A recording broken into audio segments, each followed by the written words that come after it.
Da. Bore da, croeso gynnes iawn i'r cyfarfod heddiw. Very pleased to welcome you, and guess what?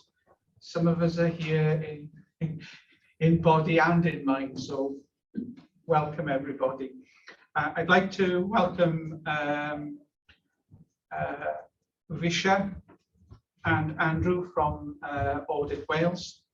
I've received some temporary apologies from Lisa Llewellyn, our nurse director. We've also got in the room, we've got Liz Hargest, who is going to do a presentation for us. I've got apologies from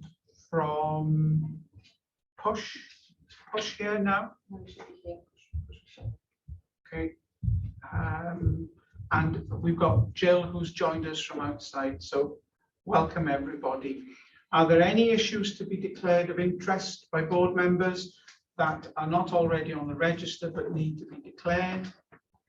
No, thank you very much. So Liz, you're here to do a presentation on the joint induction for care support workers. And I had the pleasure of joining the event the other day with my co-chair for Social Care Wales, Mick Janassi. It was a really, really interesting day. Yeah. So I'll hand over to you, Liz. Thank you. So thank you for the opportunity to present. My name is Liz Hargest and I'm Head of Work-Based Learning and Apprenticeships at HEIW. I just wanted to give a short presentation on the pilot that HEIW undertook with Social Care Wales jointly for a joint induction for health and social care support workers within the geographical region of Hywel Dda.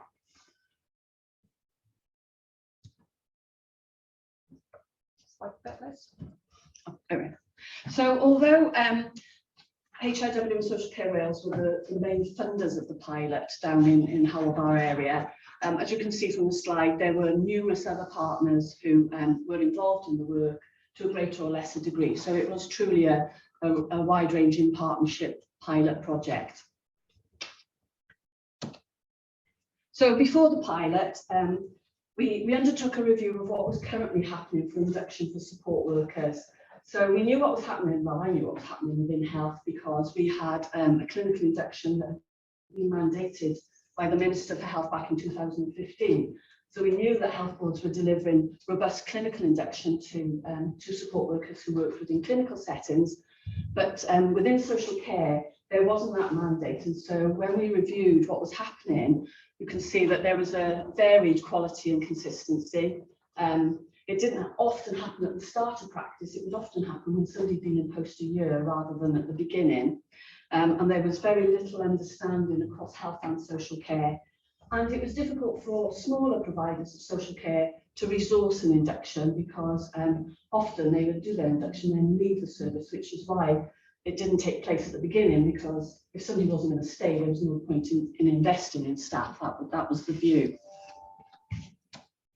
So the pilot gave us this opportunity now to work across health and social care teams. It gave the opportunity to appoint, which was the first for Wales, a joint integrated training post across health and social care. It sat within the local authority, but it was very much a joint appointment. And the three local authorities were equally committed within that area. So we worked with the three local authorities in that area. We established a steering group, which was jointly chaired by the Director of Nursing, Mandy Riani, within Hywel Dda Health Board, and Jonathan, who is the Director of Social Services for Pembrokeshire Local Authority. So there was joined upness right from the top all the way through the project. So there was a joint chair of the working group, which was somebody from Carmarthenshire Local Authority and somebody from Hywel Dda Health Board. So there was very much local ownership of it and joint right from the beginning.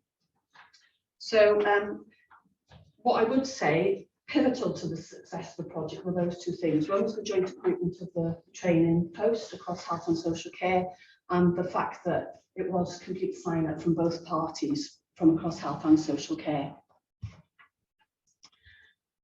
So who attended? Well, there were the the healthcare support workers from Hywel who worked within community services. This is best where this joint induction is best suited, really, is to those working within community services rather than those working within an acute setting. But there was a wide range of support from the social care services. And what was really exciting was that there was some pre-employment learners as well who were given the opportunity to undertake this induction with a view to gaining employment then within health and social care. So there was representation from shared lives, dom care, residential care, children's services. So really good spectrum of learners. So what was the programme? So the programme was the All Wales Induction Framework for Health and Social Care, which is maps to the core qualification for support workers working within social care, and the clinical induction. So it was a combination of those two programmes that was delivered to the learners. So that meant that they were given a really good grounding in everything from across both sectors, really. The programme today is very different to that original programme because a lot of learning went on in the pilot as to what worked and what didn't work, and that was then amended as the cohorts went through the pilot programme. The programme was delivered, as I say, by the joint training post, but also by experienced practitioners. And when I come on to talk about the evaluation, that was really valued, that they actually had clinical experienced practitioners from across health and social care delivering the programme, making it real and live to situations. So during the pilot, a quality induction was delivered to 216 people, with 134 of those people agreeing to take the health and social care core qualification, which would enable them to register as support workers with Social Care Wales. So 56 have achieved that and 68 are due to sit. At the start, we also, with Social Care Wales, decided that we would go for an independent evaluation of the pilot by Social Care Improvement England, because we felt that that would give that sort of objective view to it. So that's also been completed. So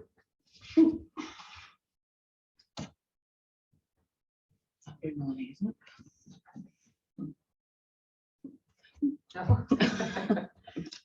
One too many. So what's the sort of reflection of the people who are involved in it? That the partnership working undoubtedly increased. I won't read through all of them. I'll perhaps read the ones that you can't see behind there. There was a valuing of each other's contribution to the care, which I think was not missing before, but there was a more realisation of where the contribution came. There was the flexibility, as I say, to change the programmes they went along to meet the needs of the learners from the settings that they came from, to make it applicable to those areas. As I mentioned before, the pre-employment, the fact that we were enabled to engage with the pre-employment to encourage them into a career in health and social care. And one of the things that, because there were the two inductions, there were separate workbooks, but they were combined into one resource to support this going forward. So it sort of reduced the duplication.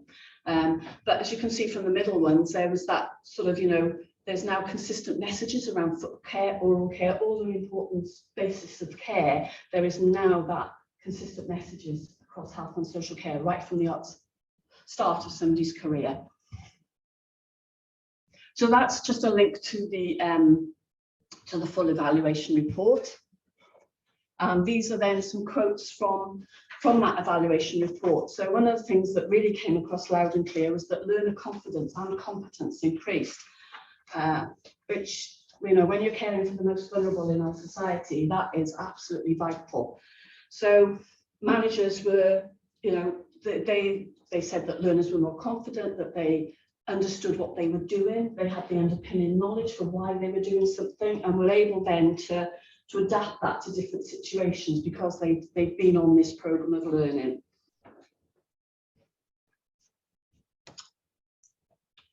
So there were changes to practice as well. So, dignity and respect, people thought more about that. And when they were dealing with somebody in a vulnerable situation, what they could do more to give that dignity and respect. And to just really think about what person-centred care really means to individuals. And I like the last one. It's not an institution, they can have their dinner at a later time, you know, this sort of set meal times, you know, that perhaps had been going on, that they could, you know, have, there's more flexibility because it was their home, it wasn't an institution. So, you know, things like that were really quite key to changes in practice. These are just some of the learner stories, which actually can be quite emotional, really, when you realise that people were leaving the care system because they hadn't been given a good induction and therefore didn't know how to practice. And so they were in vulnerable situations in somebody's home, maybe, and not knowing what to do. And so were leaving the sector. But fortunately, that person came back and was given a good induction and is now set to have a, hopefully, a really good career. The top one is where a support worker went with an individual with learning disabilities into a hospital appointment and was able to work with that individual to get their observations because they knew that individual rather than a stranger trying to do something to them. So that, and they felt part of the value team. So we were, one of the aspects of the programme was to give support workers within a care setting the skills to take clinical observations so that they could work with those individuals that they were used to supporting. And that came across really because there were experienced practitioners teaching the programmes who could teach those relevant clinical skills to individuals.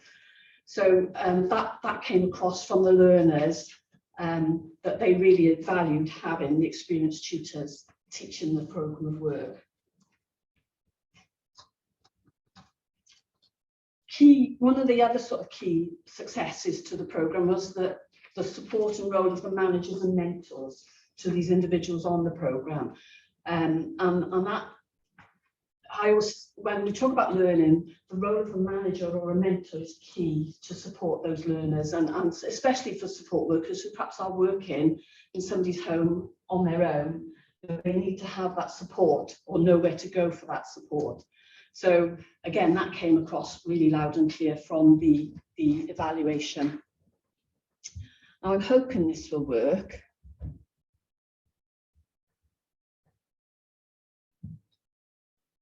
I'm hoping this will work.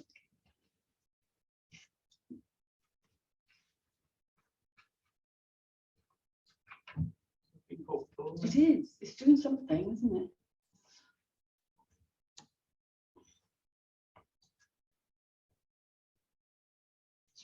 Oh. No, it's not looking so helpful.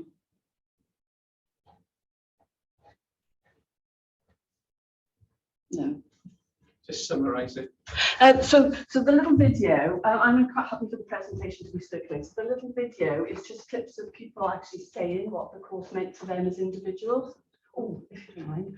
It's only 2 minutes. I'm talking about what the difference the induction made to them as learners. So it was just a little video.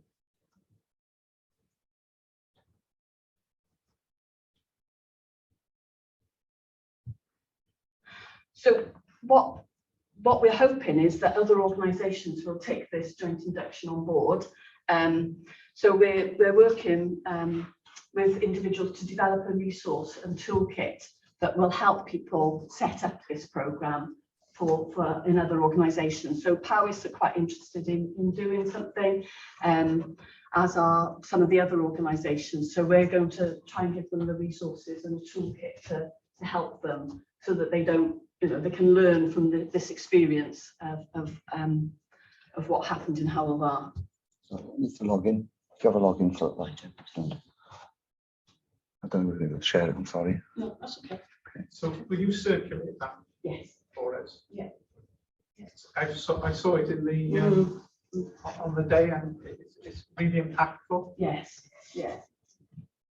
What we take for granted, what you assume, particularly giving people confidence to care, that was the remarkable thing.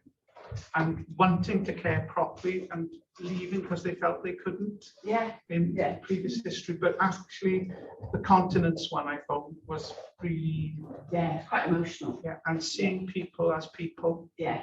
It's a very I think the whole thing has been a real success. Yeah. Lisa, are you there? I am here. Thank you, Liz, and I'm sorry I wasn't there to introduce you, but No. I know it. Yes, but I know full well actually that the presentation actually was actually sort of key, and actually this is about actually how our work in HEIW is making a difference and actually bringing about that improvement in care actually at the right level and in the right places. But as you say, actually the video is quite is poignant to understand how learners actually feel that they've been valued and how they value the learning that they've had as well. So big thank you, Liz. Actually, that was really great. Thank you. Lovely being part of this work. Actually, it was fab. Yeah, really enjoyed it. For us as board members, it's really good to hear what the recipients of the training are saying about it. And we don't always get that in such an entertaining way and very informative. So thank you. All right, thank you. Thank you, Liz. Thank you very much. Thank you, Liz. Thanks. So we'll share that presentation. Yeah. When we went to our board, speak to their board, they were over the moon about what this had achieved. Thanks, Chris. I just wondered, given we haven't seen the video and feedback, I just wondered, is there any plans to further the development of the individuals? Because of physical induction, and how would you retain skills going forward, or the update? How is that? There was a lot of discussion on the day about how you would do that. Yeah. Howell are busy developing, and in conjunction with us, what's the next iterations of this? A sort of similar question. One of the really difficult things in Wales is to get good things picked up across a much wider platform. Yeah. So just wondering if we need to think about how we help that to happen. Because obviously power is expressing an interest, but that doesn't take you very far. Well, on the day there were representatives from also all of the health boards across Wales. So they've already started to share the messaging. Okay. And I don't know what the chief exec's awareness is of this. I'd certainly be happy to take the presentation into the chairs group. Yeah, I think there's an opportunity coming up because there's a discussion, sort of a deep dive on integrated care in April that the chief executives are involved in. So I think we've got the opportunity to contribute to that, so we can feed it into that route. I thought the presentation was excellent, and just to get a sense of the work that's now being undertaken, particularly in a joint way between health and social care, is really encouraging. It's certainly encouraging to see that one of the directors of social services, Jonathan Griffiths, was co-chairing the work. And Jonathan is also president of the Association of Directors of Social Services. So I think you have the opportunity through ADSS Cymru, again through our regional partnership boards and others to share this. I think people will be really excited to see it. But yeah, it ticks all those boxes of integration. Okay. Thank you, Lisa, for bringing this to us, and Liz has done a fine job here again today. Yeah, Croeso. I'm going to go back into the main body of the meeting. Can I first go to the minutes of the board held on the 27th of January? Oh yes, I did at the beginning. Yeah. So we're going to go for accuracy first. Page 1, page 2, page 3, page 4, page 5, page 6, page 7, page 8. Are you happy for me to sign these off in terms of accuracy? Yeah, thank you. If you go to the really extensive action log, it says no outstanding actions. So I will go back now to the minutes, and I'm looking for matters arising that are not on today's agenda. So page 1, page 2, page 3, page 4, page 5, 6, 7, and 8. Can't see any hands raised from matters arising, so can I ask your permission to sign these minutes off as accurate, please? Yes. Thank you very much. Now, I know you all have waited with bated breath, as usual, for the chair's report. It's there for you to read. I just want to highlight HEIW is in a position now going forwards to be really central to a lot of solutions for many of the issues that the NHS and the care sector are going to be facing. It'll not have escaped your attention that there are real pressures in the health and care system at the moment. Whilst the pandemic has moved into an endemic phase, we are now seeing large numbers with COVID infection, with different variant, the Omicron variant B. And I would say to you that the economic effects of the last 2 years, together with the economic climate that's been created going forward with the war in Ukraine, is all compounding to make the next few years really difficult, which means that this organization, with its strategic view, really does have an opportunity, and I'm very pleased to see our IMTP here today. And with that, Nicola, I'll mention that this is your last board meeting with us, and I'm putting up front now, before we discuss the IMTP, and just saying thank you. Thank you for your work you've done, in particular on that IMTP, and thank you for giving us the opportunity to express ourselves properly. The IMTP is an intriguing document, and it faces central some of the core issues which, whatever you discuss, workforce and the capabilities for care are there. Yesterday saw a report on maternity services in Shrewsbury, and you will see that workforce, training, education and quality are all part of that. So Nicola, on behalf of the board, they say it with flowers, so I'm going to say it with flowers to you. You are. Thank you very much. Thank you. And everybody else, I wasn't expecting that. You should always expect the unexpected with this chairman. Well done, Martha. Thank you. All right. Yeah, and I just like to say thank you to all of you for this amazing experience, and to the board, because it's been a really good development opportunity for me to work with you all, and you've been very supportive. So thank you very much. Wasn't expecting that. I feel like I've got a med. You put up with him for 18 months. I certainly really supported him personally, as of many. He's all right, isn't he? As of many of you around the table, so thank you. I do recognise that working anywhere near me isn't exactly easy. Anyway, so that's our IMTP, which we will discuss shortly.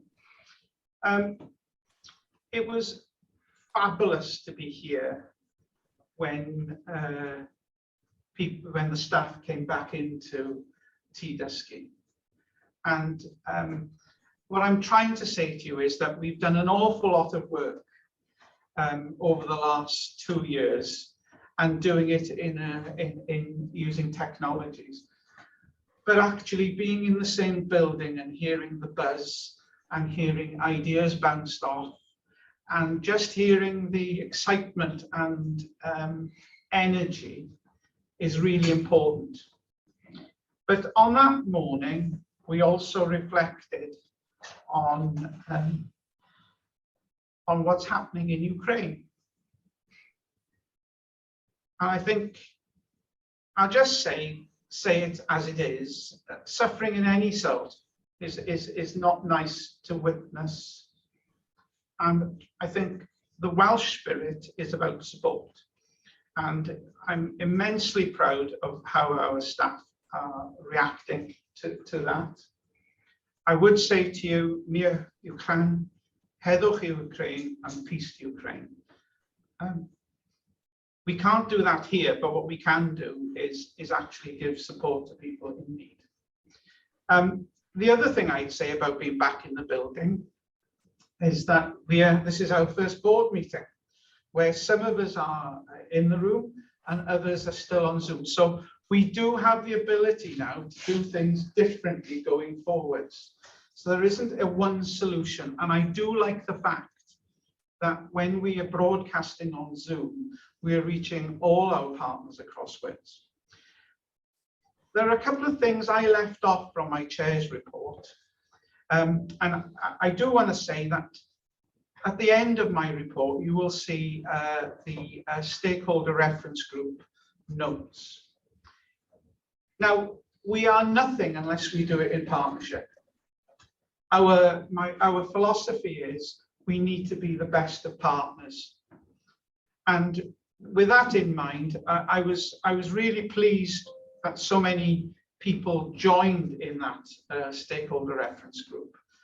And it is not a talk shop. It is a very serious piece of the relationship building and understanding. I've tried to give you a flavour in that report of how we've received information from each other and how we can reflect that. And you'll see today's IMTP reflects some of those discussions. Going forward, there was a feeling in that room about a discussion around diversity and inclusion. And the next meeting that we're holding of that stakeholder reference group will actually reflect that start of that discussion.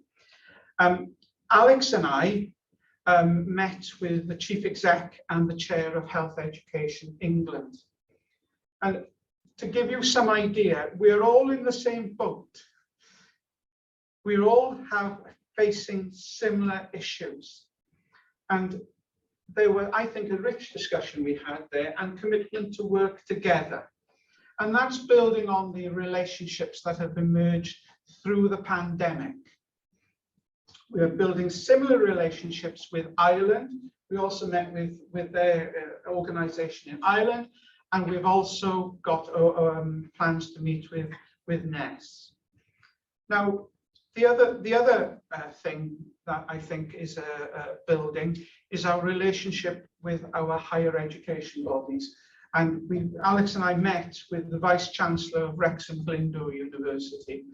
And it was refreshing to hear how our commissioning commitments have had a positive impact on the opportunities to learn and train in North Wales. And of course, we all know the news about the new medical school that's emerging out of North Wales. The other thing that I haven't mentioned in my report is that that there's been a discussion about mwy na geiriau. Now, mae'r iaith yn bwysig iawn indeed. The language is so important to us all. And so there's an opportunity for feedback from consultation. I have to say that the part HEIW has played and will play is a significant building block in seeing the language flourish in Wales. And it importantly places the Welsh language in the care of people in that context when they need it. You will see from the report that there have been changes. We've got Jonathan here today in his second open board meeting. And I'm pleased to say that Professor John Gammon will be joining us in August. And we look forward to greeting him here. You will see that that following John Hiltout's retirement, that Ruth has become the vice chair. And, you know, it's an onerous thing to be vice chair to someone like me. Yeah, we all wish you the very best. And there have been significant changes to the committees. So I want you to note my report for information. I'd like you to approve that Ruth stands down as a member of the Audit and Assurance Committee. I'd like you to approve that Jonathan is appointed as a member of the Audit and Assurance Committee. Yes, thank you. And I'd like you to ratify the Chair's action taken on the 1st of March, which you were all involved in, which was the appointment of Ruth to the position of Vice Chair and to Ruth stepping down her role as the Chair of Education Commissioning and Quality Committee, and that Tina becomes the Chair of the Education Commissioning and Quality Committee, and that the appointment of Jill as a full member of the Education Commissioning and Quality Committee. So I'd like you to ratify those Chair's actions, please. Yes. I'm so relieved you have. Thank you so much. And then there's a subsequent Chair's action, which I took following discussions with 2 independent members on the 23rd of March for the board to approve an invoice from Health Education England for £389,850 in respect of medical and dental recruitment. Can I have your ratification? These are difficult times. There was an immense presentation on inequalities on the weekend. Our footprint in the local economies across Wales and the money we spend on education works in many ways. It elevates opportunity, it puts money into our educational bodies, but above all, it brings hope. And I think this organisation needs to be ambitious, determined, and fleet of foot. So with that, I dare say you've got a myriad of questions to ask of me, but in the interest of time and efficiency, I'd like to move on to the Chief Executive. Unless there's anything burning you'd like to ask. Okay, thank you. Thanks. Thank you. Just a couple of things to pick up from my report. So on the mental health workforce plan, the consultation closed on Monday. We actually had in excess of 300 responses by the end, because as always, they always wait till the last minute. So which was excellent, really, and more than we anticipated. So the work is on now to analyse those, but the initial indications were that the vast majority, i.e. over 95%, were in support of the actions that we'd suggested in the consultation document, but there are some suggestions that are areas to consider. So we are looking at that currently, and the timeline for this is to bring the final plan back to our May formal board, and we have suggested to Social Care Wales that if they don't have a board around that time, we might want to make a section of our board a joint event for us to sign off that plan together. So they seem keen on that. So David is in discussion with FINOS about taking that forward if that's acceptable to board members.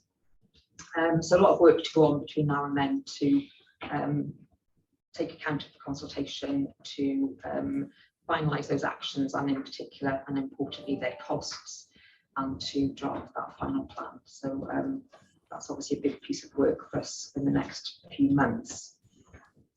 The other point that's not in the note, but just again, just to stress how many meetings we have with other organisations in the spirit of working in partnership. So some of the meetings we've had as an executive team, in whole or in part lately, have been with Digital Healthcare Wales. We had a joint executive team meeting with them. Obviously, lots of opportunity to work together there, but also importantly, helping them as they develop as a special health authority to, having learned the lessons along the way, we can obviously support what they're going through from an OD perspective as well.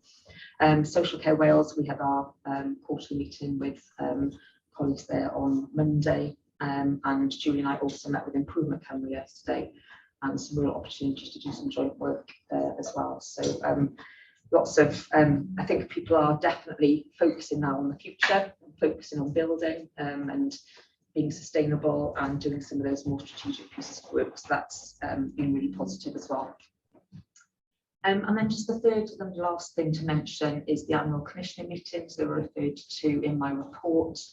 And many board members, but not all, will know these from in the past, where these are an annual requirement for us to meet with health boards and trusts to discharge that accountability we have on behalf of GMC. Now, the main focus of them is postgraduate medical and dental education.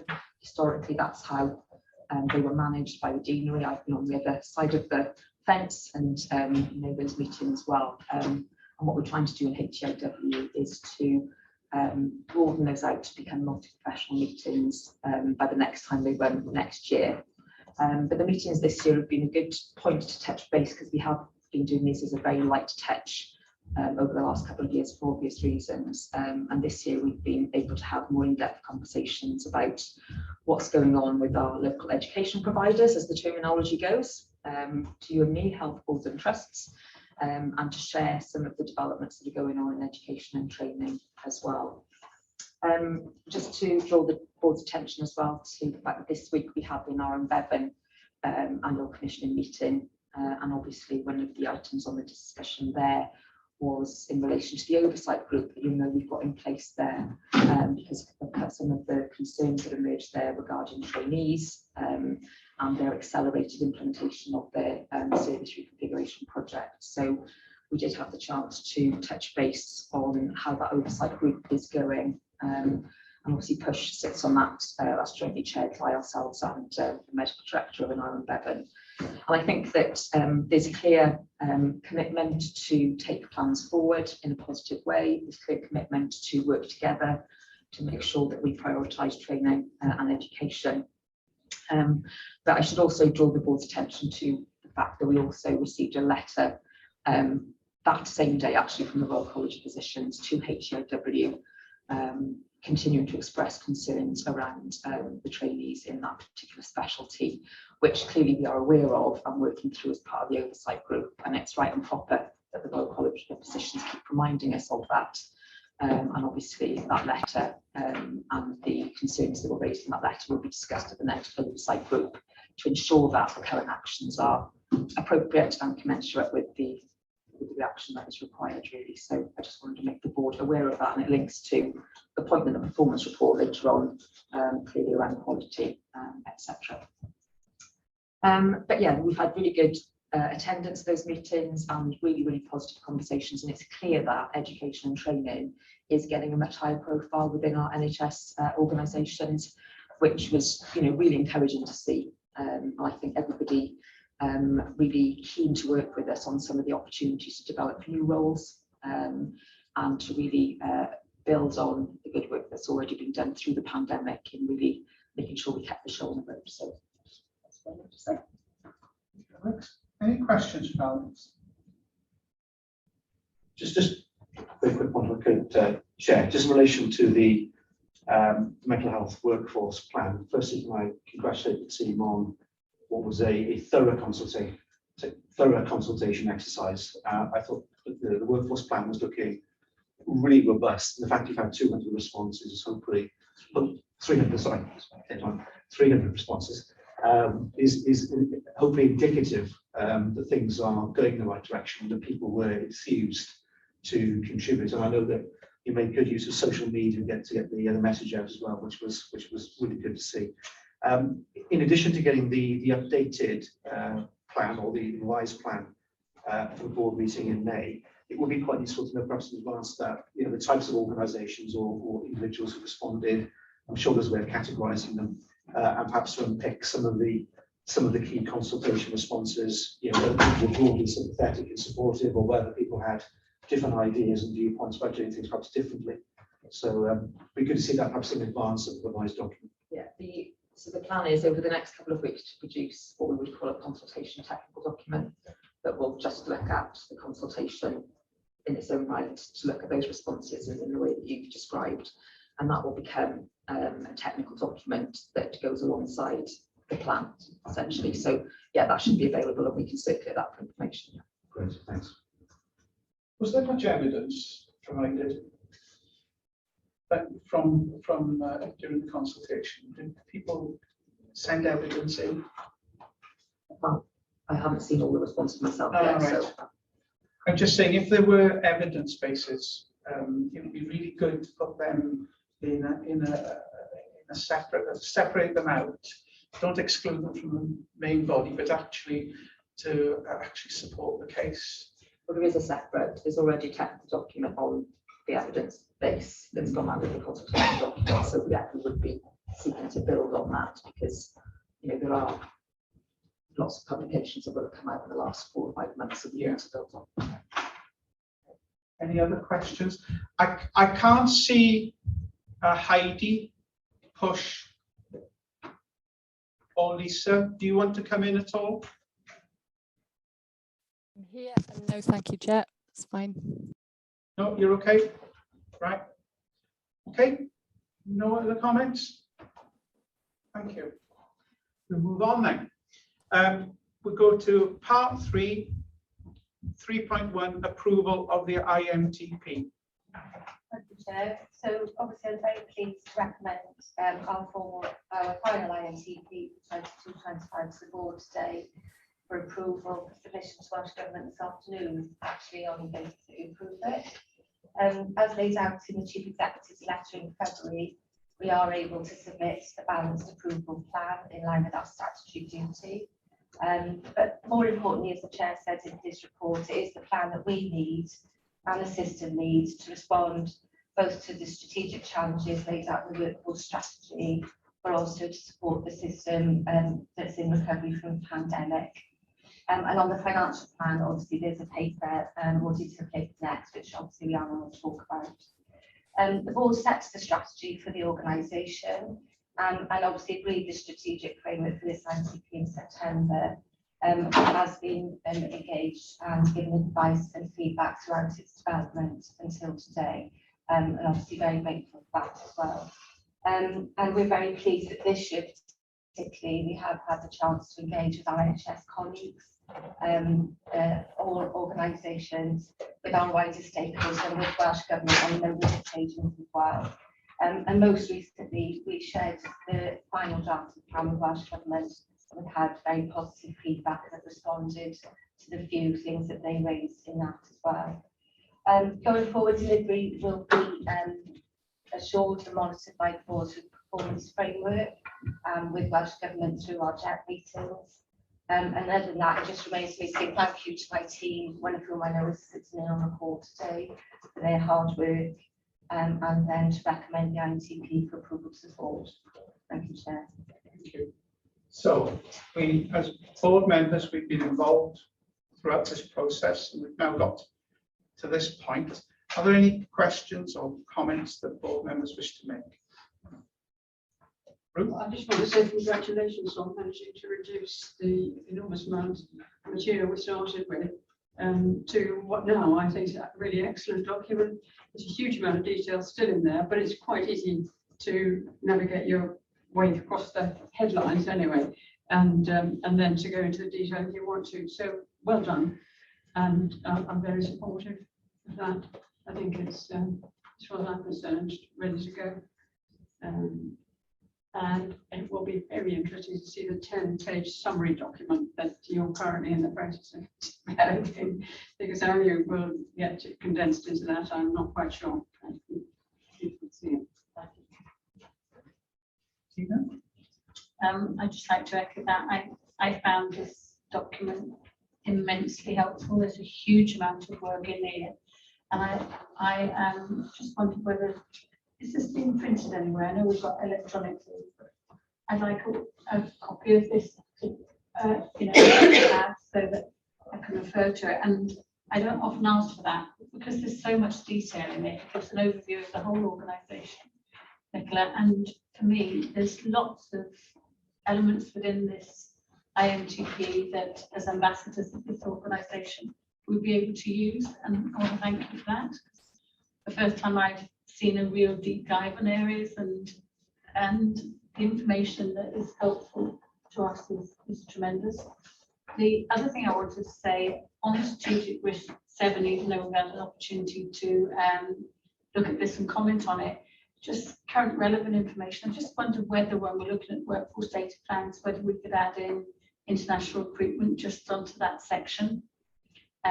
International recruitment as part of the workforce commissioning and that kind of stuff. I think it fits better in 7, but I have conversations offline with you on that. But I do think that's an important area that we need to be cognizant of within our IHTP. Thanks. Jonathan? Thank you, Chair. Firstly, if I can just repeat what I've said previously to the team, which is I think having undertaken such a mammoth exercise, you have, I think, pulled together an incredibly thoughtful, ambitious, detailed and workable IMTP. And for me, this is not just something that sits on a shelf. You know, this is a document that lives and breathes. I know it guides everything that we do here, but it also has the ability for us to help shape some of our engagement externally with key partners. And I absolutely love the way somebody, I mean, this person deserves, you know, an award. To get a plan on a page, I think is an incredible skill, because to condense and put into something that is meaningful onto a one-page summary that brings together many, many hundreds of pages, I think is absolutely incredible. And this in itself, I think, to use that and the rest of the information in the document to engage externally, to ensure that we demonstrate that this is driving us strategically in what we're here to do. I think to have got to this point is an incredible achievement. But it's what happens afterwards. And you know, getting to this point is brilliant. And I'm really pleased that the conversations externally with government and others have been really, really fruitful. But then I think it's making sure that we make best use of this. And I think I'll be keen to explore those discussions further. Jonathan. Jill, do you want to come in?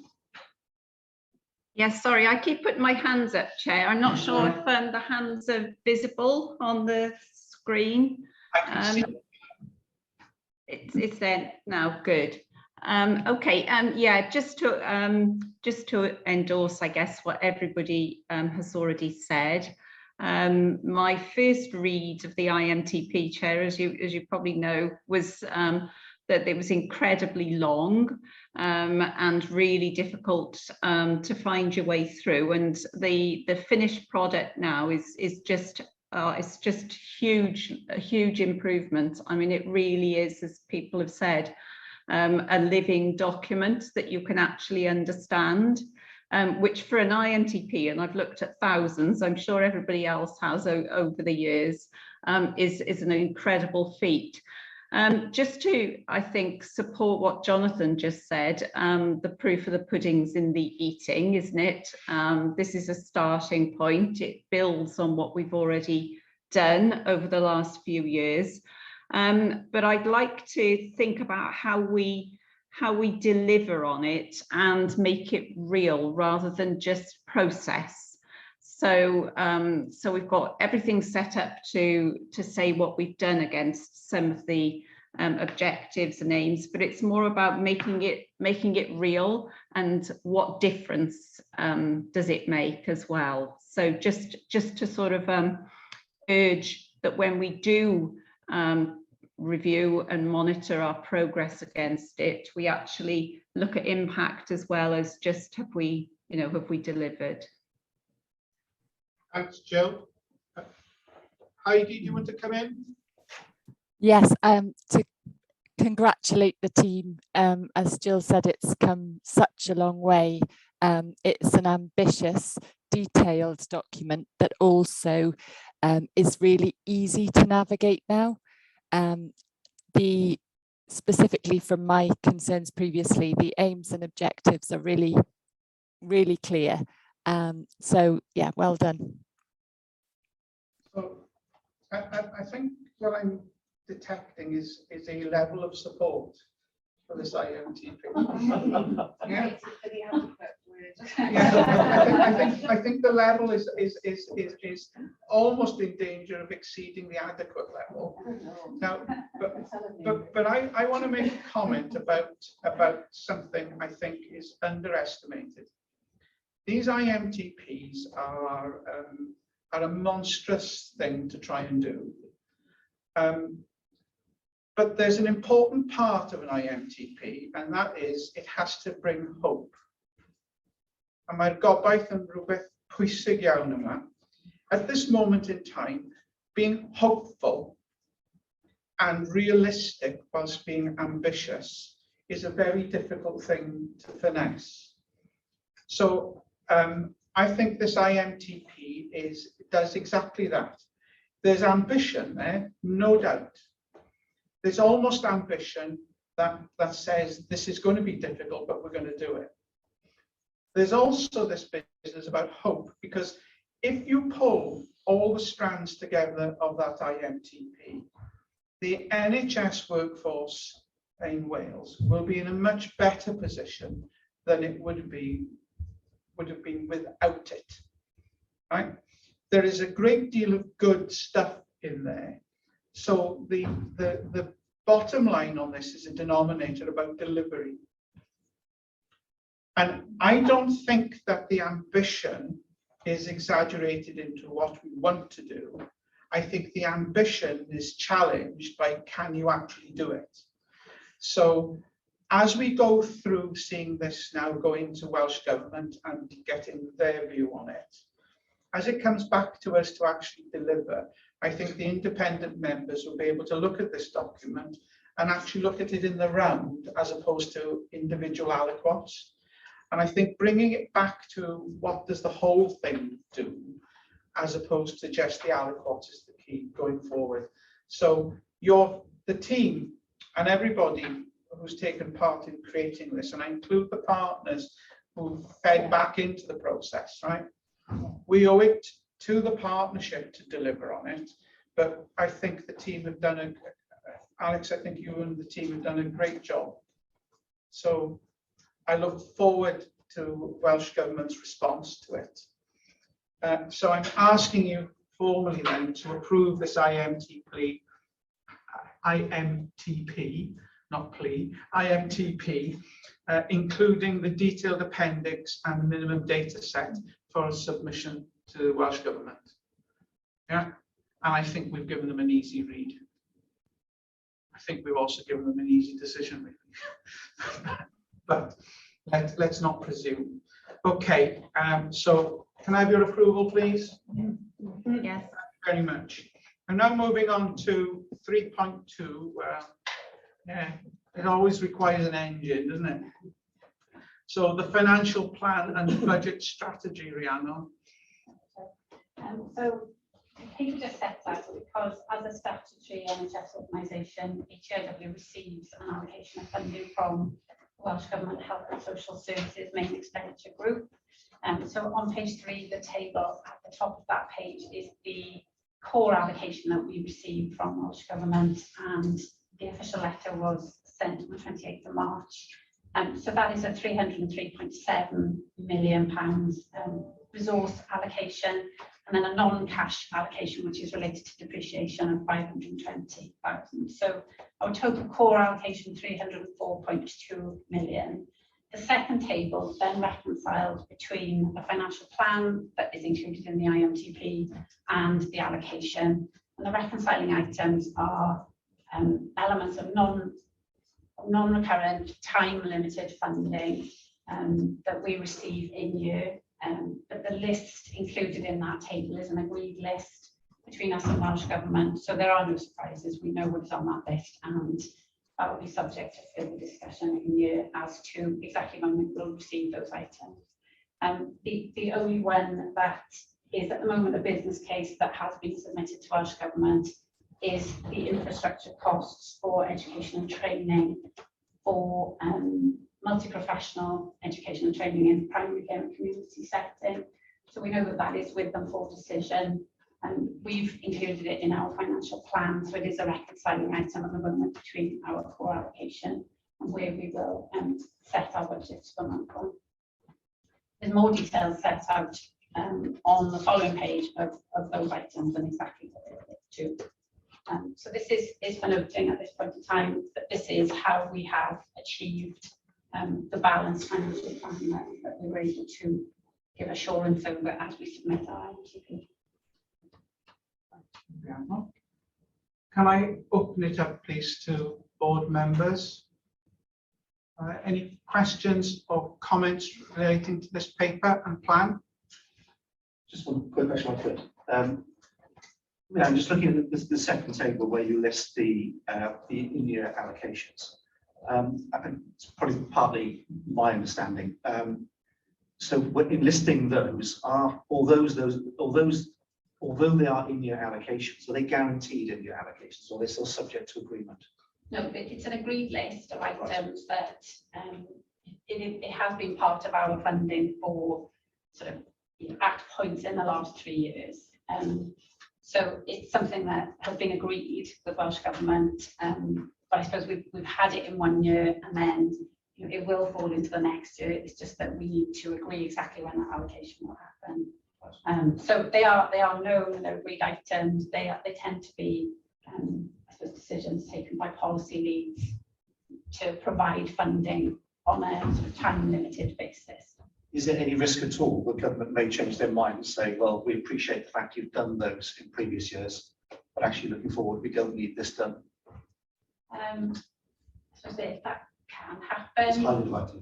It's unlikely, particularly as this funding is provided for a piece of work that they want us to do. There's potentially negotiation over, I guess, if we have the resource available, that we won't need to draw that down, but that would be a conversation with them. And we have an ongoing dialogue, so we meet with them regularly to assess our financial position and the resourcing that we need to be able to deliver the requirements of our agency. Yeah. Just one final question, if I could, Chair.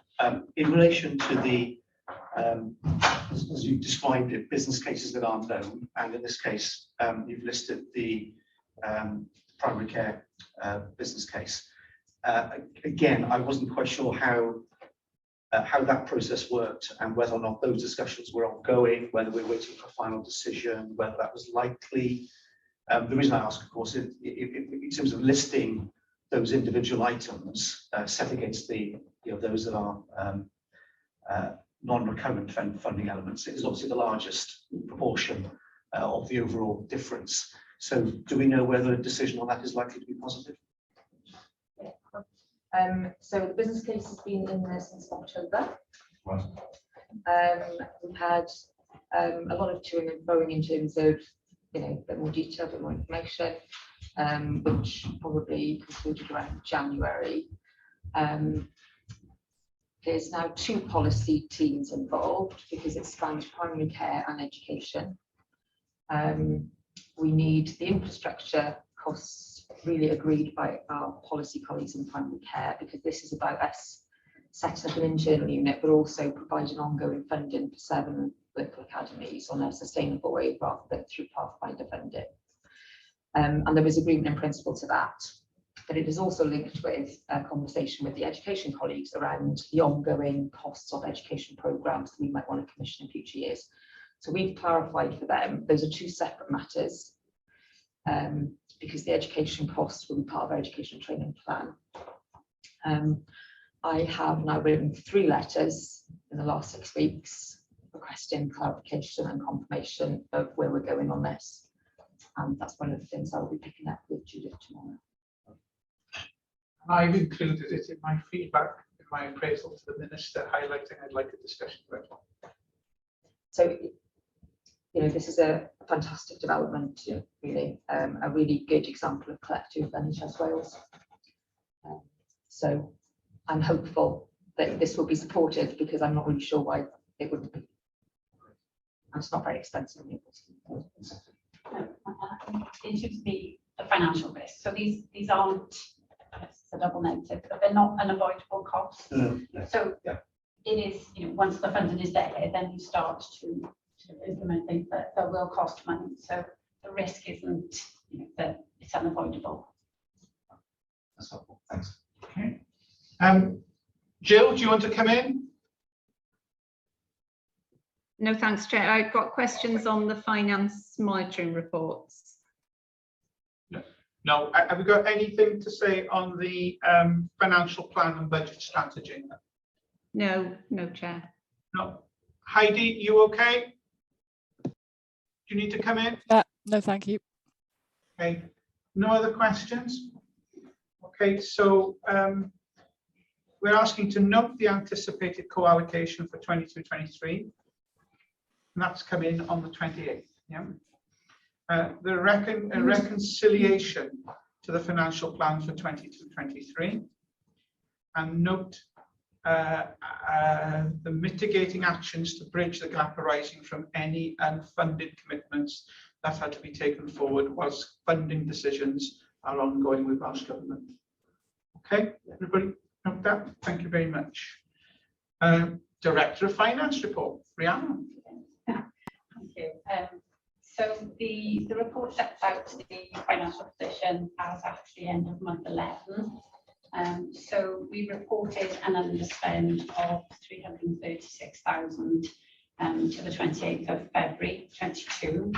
And the table on pages 3 and 4 set out a bit more detail around that by, I suppose, service area and by delegated budget for exec directors. And the appendix 1 actually provides a lot more detail around exactly where that underspend occurred.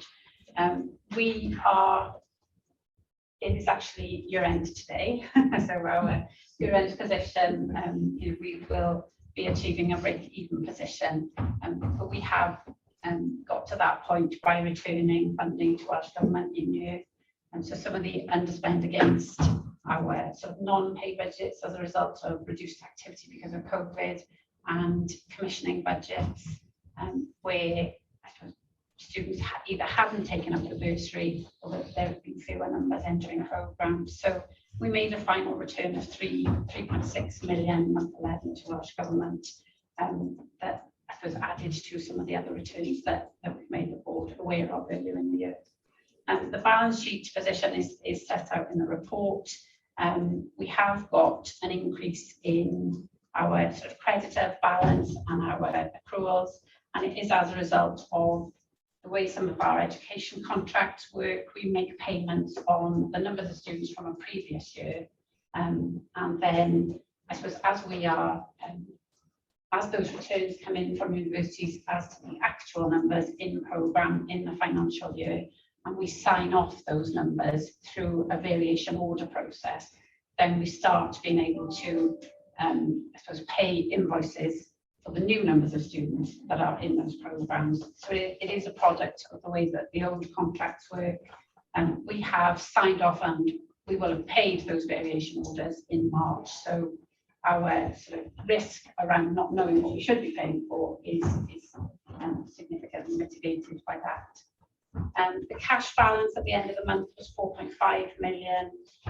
We are, I suppose, maintaining a cash balance to be able to discharge all of the liabilities that we have, probably just described in that creditor position. In terms of capital, we have a discretionary capital allocation of 100k. We received a further 183,000 through dialogue with the Welsh Government capital team to be able to actually make payments and support additional capital expenditure in year. Our public sector payment policy achievement of the key target of paying non-NHS invoices cumulatively at 95% by the end of the year. We've been doing quite well with that target through the year, and at the end of February it was 96.5%, and we expect to be able to achieve that target at year end. And that's everything, I think. So the board has asked to note the financial position and the explanation of variation, capital allocation and the balance. Thanks. Jill, do you want to come in? Thank you, Chair. Thanks, Rhiannon, and congratulations on achieving a break-even position today. Hopefully nothing changes. So I've got three very quick No pressure, Jill. Sorry, three quick questions. I'll run through them quickly and then you can answer them all, Rhiannon, easily. The first is, how much in total have we given back to the Welsh Government? And I know we've had a conversation about budgeting and what we might need to change perhaps in future. The second is, I noticed that the AHP budget is non-recurring, and I wondered why that was in particular. And the third you've alluded to actually, which is you probably anticipated that I was going to ask the question on trade and other payables. The explanation appears to be the same each month, which is that we're waiting for agreement of student numbers for the new academic year. And I keep wondering each month, what is the new academic year? Because we're in March. Is it next year? Is it last year? It just doesn't seem to work for me in terms of what a new academic year is. So those are my three questions. Thank you, Chair. Sorry to indulge myself. Sorry, Brian. So in total, the handback to Welsh Government was 8.6. So we've started as a finance team to provide a lot more information through to the exec team around exactly where that underspend happened and I suppose what we can do differently in terms of decision making, financial planning, and whether I suppose we can slightly increase our appetite for taking more risk around what we do earlier in the year, because we may be anticipating some of that underspend. The second point around, sorry, what was the second point, but I'll talk about the balance sheet first. So the way that the education contracts are working at the moment is we are paying for the student numbers from the previous year. So when the new students start in September, October, we continue to pay on an old level until we get confirmation of the actual number of students that have started. So once we've received those returns from the university, there's a process of validation. We have to get a variation order signed off by the university that they accept that that is what they should be paid for. And that process just takes time. So until we get to February, we're not clear on exactly what that student number is and what the payment should be. This report is at the end of February, so we knew, but we hadn't received the invoice and made the payment yet. By March, we have received all of those variation orders signed off, and we've received the invoice and made the payment as well. So I think that's why it talks about in the new academic year, but we will revise that. So I mean, here, there's a 6-month lag. Yeah. There's a 6-month lag, so it's the mid-year point of the academic year where you actually get confirmation and all the processes that say that's the number. Yeah. Okay. And until that point, we're paying on the Previous year. So there's a reconciliation then of the difference, and that's what gives this fluctuation. So yeah. So I think what we've looked at is our, because this creditor balance is talking about our estimate of what we need to pay. So we are, I suppose, at month 1 to 5, that level will be based on old information from the old year. Then our estimate steps up because we know there's a higher number. So our creditor balance, until we can clarify exactly what we should pay, will be high between month 6 to 11, because we will only pay what we should pay once we've back. So given that we've changed the commissioning contracts and that kicks in this year, yeah, there'll be could be possibly different swings. So in the new contract, we will pay for commissioned numbers. So we will be in the reverse position almost. We will be potentially having to recover money from the university if we have paid for students who haven't started. Right. So it will resolve the creditor balance issue, but it will give us a different. So is this the last time we'll have this discussion in this context? We'll be having this time next year a discussion in the other direction. Yeah, and I think through the year, because the new contracts will start in September 22. So the first 6 months, we won't have these high levels of we're anticipating additional spend in the first 6 months, and then hopefully for the second 6 months of next year, we won't have the opposite issue because our recruitment levels are high, so we won't be trying to recover huge amounts of money. Sorry if that is rude. It's becoming very clear, yeah. Tina. Got a couple of questions about then with me. So in terms of when you've got a single entry, I get that, but if in some pre-reg courses where you've got double entry, you know, the March intake, so we'll still have that rolling over, presumably until all of those students have completed, will we? Because those will vary on an annual basis because students can exit at certificate level, diploma level, or degree level. So the consequentials of that means that until the current students who started, maybe up to 5 years ago, we will still be paying for those. So we'll always have that, won't we? We will have, as the old contracts roll out. You get where I'm coming Yes, from? I do. So yeah, we will have some of this as the old contract rolls out, because the students who started in year 1 under the old contract will sort of continue until they finish on that basis. And where you've got double entry in an academic year, let's say a March intake as opposed to September, October, are we paying ahead for those? Because the universities won't know those. Yeah, we pay, so yeah, Up front, will they? No, so we pay an agreed amount for a 12-month period for all of the students, regardless of where they start. So there could, sorry, Chair, it's important point that there could be a substantial, so it's something we could maybe look at with the Education Policy Committee. Can I suggest that there's, without us, I don't want the independent members having to go down into the basement, right?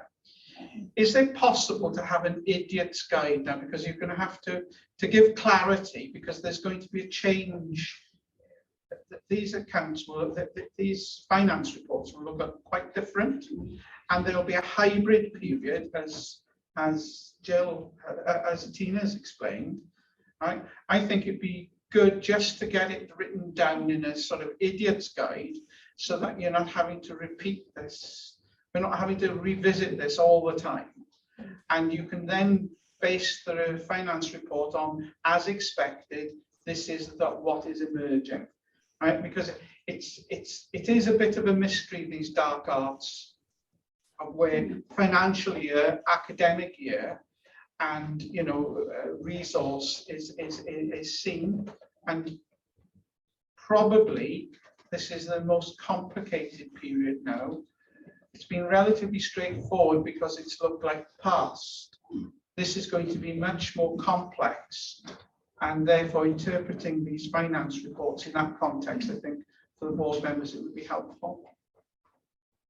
I don't know whether you agree with that. It's just get it written down so that we understand it. What I'm trying to get to is that it could affect our underspend or spend, Yeah. and that's the point that I wanted to get clarification on, given the 8.6, was it 8.6? Yeah, 8.6 we talked about earlier. And affect our risk appetite. Yeah, but that would be very, very helpful. So the over and underspend is, I suppose, an assessment against a profiled budget. So our budgets are profiled based on when we expect to make those payments to that university. So this creditor position is just related to the timing of when we get the cash out to the door. So the new contract, or it won't affect our revenue position, so it won't increase or decrease our underspend. It is purely related to the timing of payments. So I think we're talking about where the cash balance sits as opposed to where the revenue position is. Yes. Yeah. And Jill's point is the risk around, if we don't know what we should be paying, then that's a potential risk. It's not that we don't know what we should be paying, it's just the timing of when it happens. Okay. Has that covered your points, Jill? Yes, sorry to raise it, yeah. Very helpful. There was one other thing you asked as well. What was the last thing? The middle point was, why is the AHP budget non-recurring? So we so we received, there were a couple of teams that came into HEIW and we received that as non-recurrent funding. So healthcare support workers was one, and the AHP framework. And I think we've challenged them on, it's difficult to recruit to some posts where you're giving us this time-limited funding. And I know on the healthcare support workers, that's been clarified as we're not ever going to take that away. So for AHPs, I think we need to do the same to give some security to the team, assurance over it. So that would be one of the first things on our list of conversations. I mean, the AHP budget line relates to the AHP framework implementation. Yeah. So in theory, there should be a start, middle, and an end to that. It's not the cost of educating AHPs, which is obviously needs to be ongoing. This is for the work associated with that programme. But as Rhiannon said, because it's been very sort of year on year, you can't recruit and build up a big team to get momentum behind it. So I think we'd like a bit of certainty over it, although recognising we might not need it forever. So that's the, and it's similar with the healthcare science programme as well. It's a programme of work, so therefore it should have a start, a middle, and an end. Okay, thanks. Heidi, do you want to come in? Are you okay? Sorry, Chair, I couldn't get my mute button to unmute. No, I don't want to come in. Thank you. I'm satisfied. I was just going to reinforce exactly what Alex had just described. So, Jill, actually, those AHP is actually not about training. It's about actually a framework and delivery of a programme. And actually, Rhiannon's team is already we've already had conversations with Welsh Government to make sure that, you know, we're not asking for that every year. But obviously, that programme will become business as usual after a certain amount of time. So the other one is a healthcare scientist, but absolutely agree. Okay, so I can't see any other questions for you. Thank you for your explanations. Yeah, and you know, have a think about an idiot's guide for us. I don't mean it for idiots. I mean, okay. So, what are you asking us to do? You're asking us to note the anticipated co-allocation, the reconciliation of the financial plan, and the mitigation actions. I've already done that, right, didn't I? That's it. Okay. Okay. You're pointing me at something, Darren. So for the Director of Finance report, you're asking us to note the underspend financial position reported for HEIW at month 11 and actions, a summarised explanation of the key variations by directorate, the capital allocation and spend to date, and the balance sheet position. So can I ask your permission to note that, please? Yeah. Thank you very much. I'm going to propose we have a 5-minute comfort break. Yeah. 5 minutes, everybody. Thank you.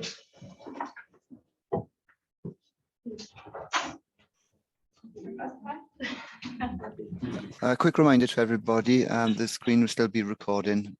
If I press stop, then I can't restart it, so apologies for that.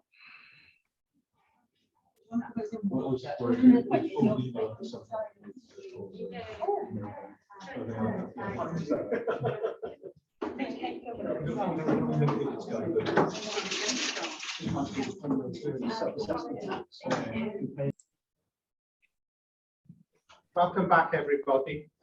So my reckoning now that we are going to move on to agenda item 4.2, which is the performance report.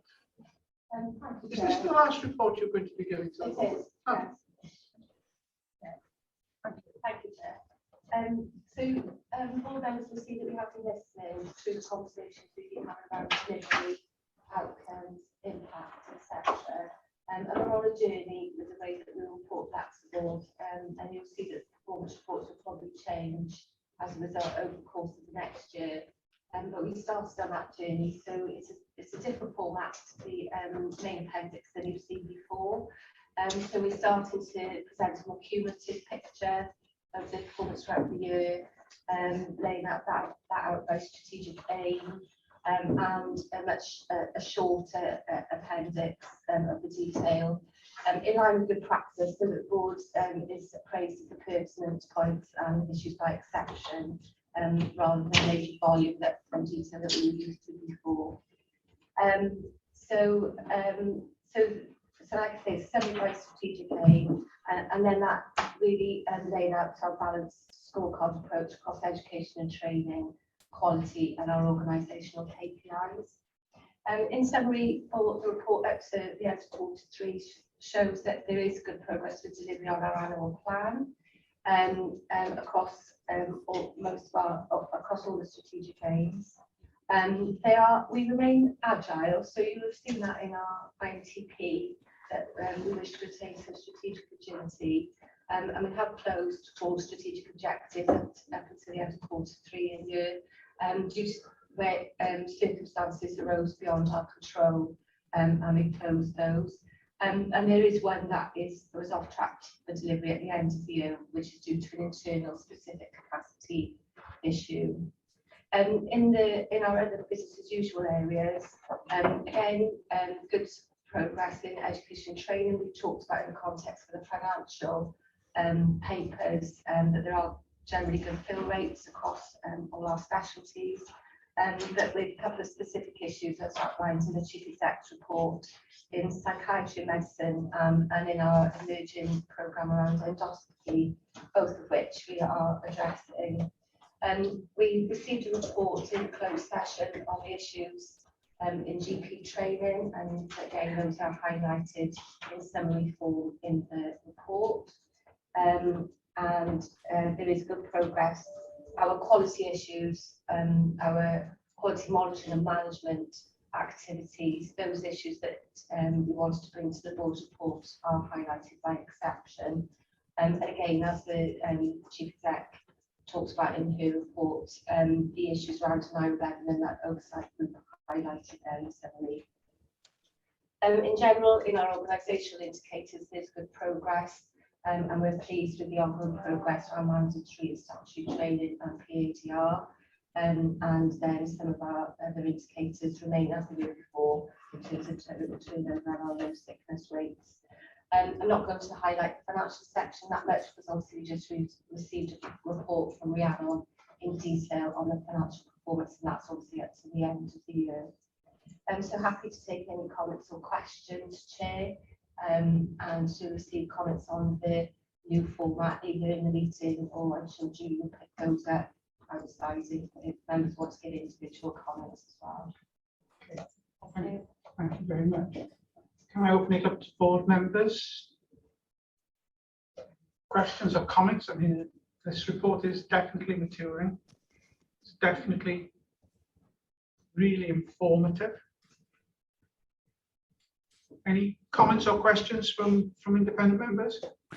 Chair, may I just make a comment? Congratulations, it's coming on, it looks really good. Just in sort of paragraph 3 with the performance overview, it's my usual bugbear about the difference between aims and objectives. You've mentioned we've made good progress on delivering our agreed objectives as shown in the graph below, which is performance of aims. So is it both? Is it either or? What's the graph actually referencing? It looks as though it's probably both, but it's not clear. Thank you, Chair. Thank you, Heidi. And we'll be crisp on our language going forward. That graph is across all the 59 strategic objectives rather than the 6 strategic aims. So thank you, Heidi. The graph is slightly wrong.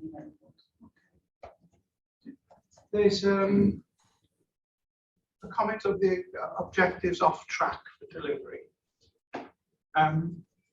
When is that likely? What's the likelihood of dealing with objective 4.6?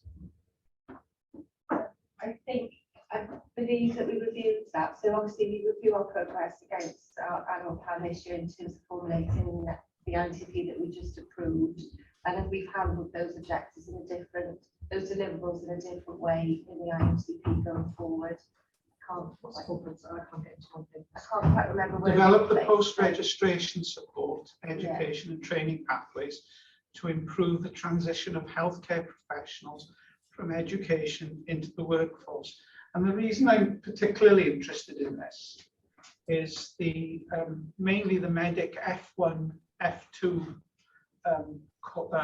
period, which is I think recognised by everybody as being really tough, and it's fundamental and key to retaining people in the NHS, medics in the NHS in Wales. And their experiences in F1 and F2 are really important because they also mix with the medical students in the last part of their training. So there's how they then move into further education or employment in the NHS.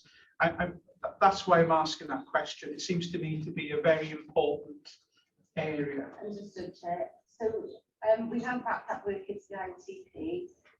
We backed it into one of the other objectives. So I think we have to advise the board.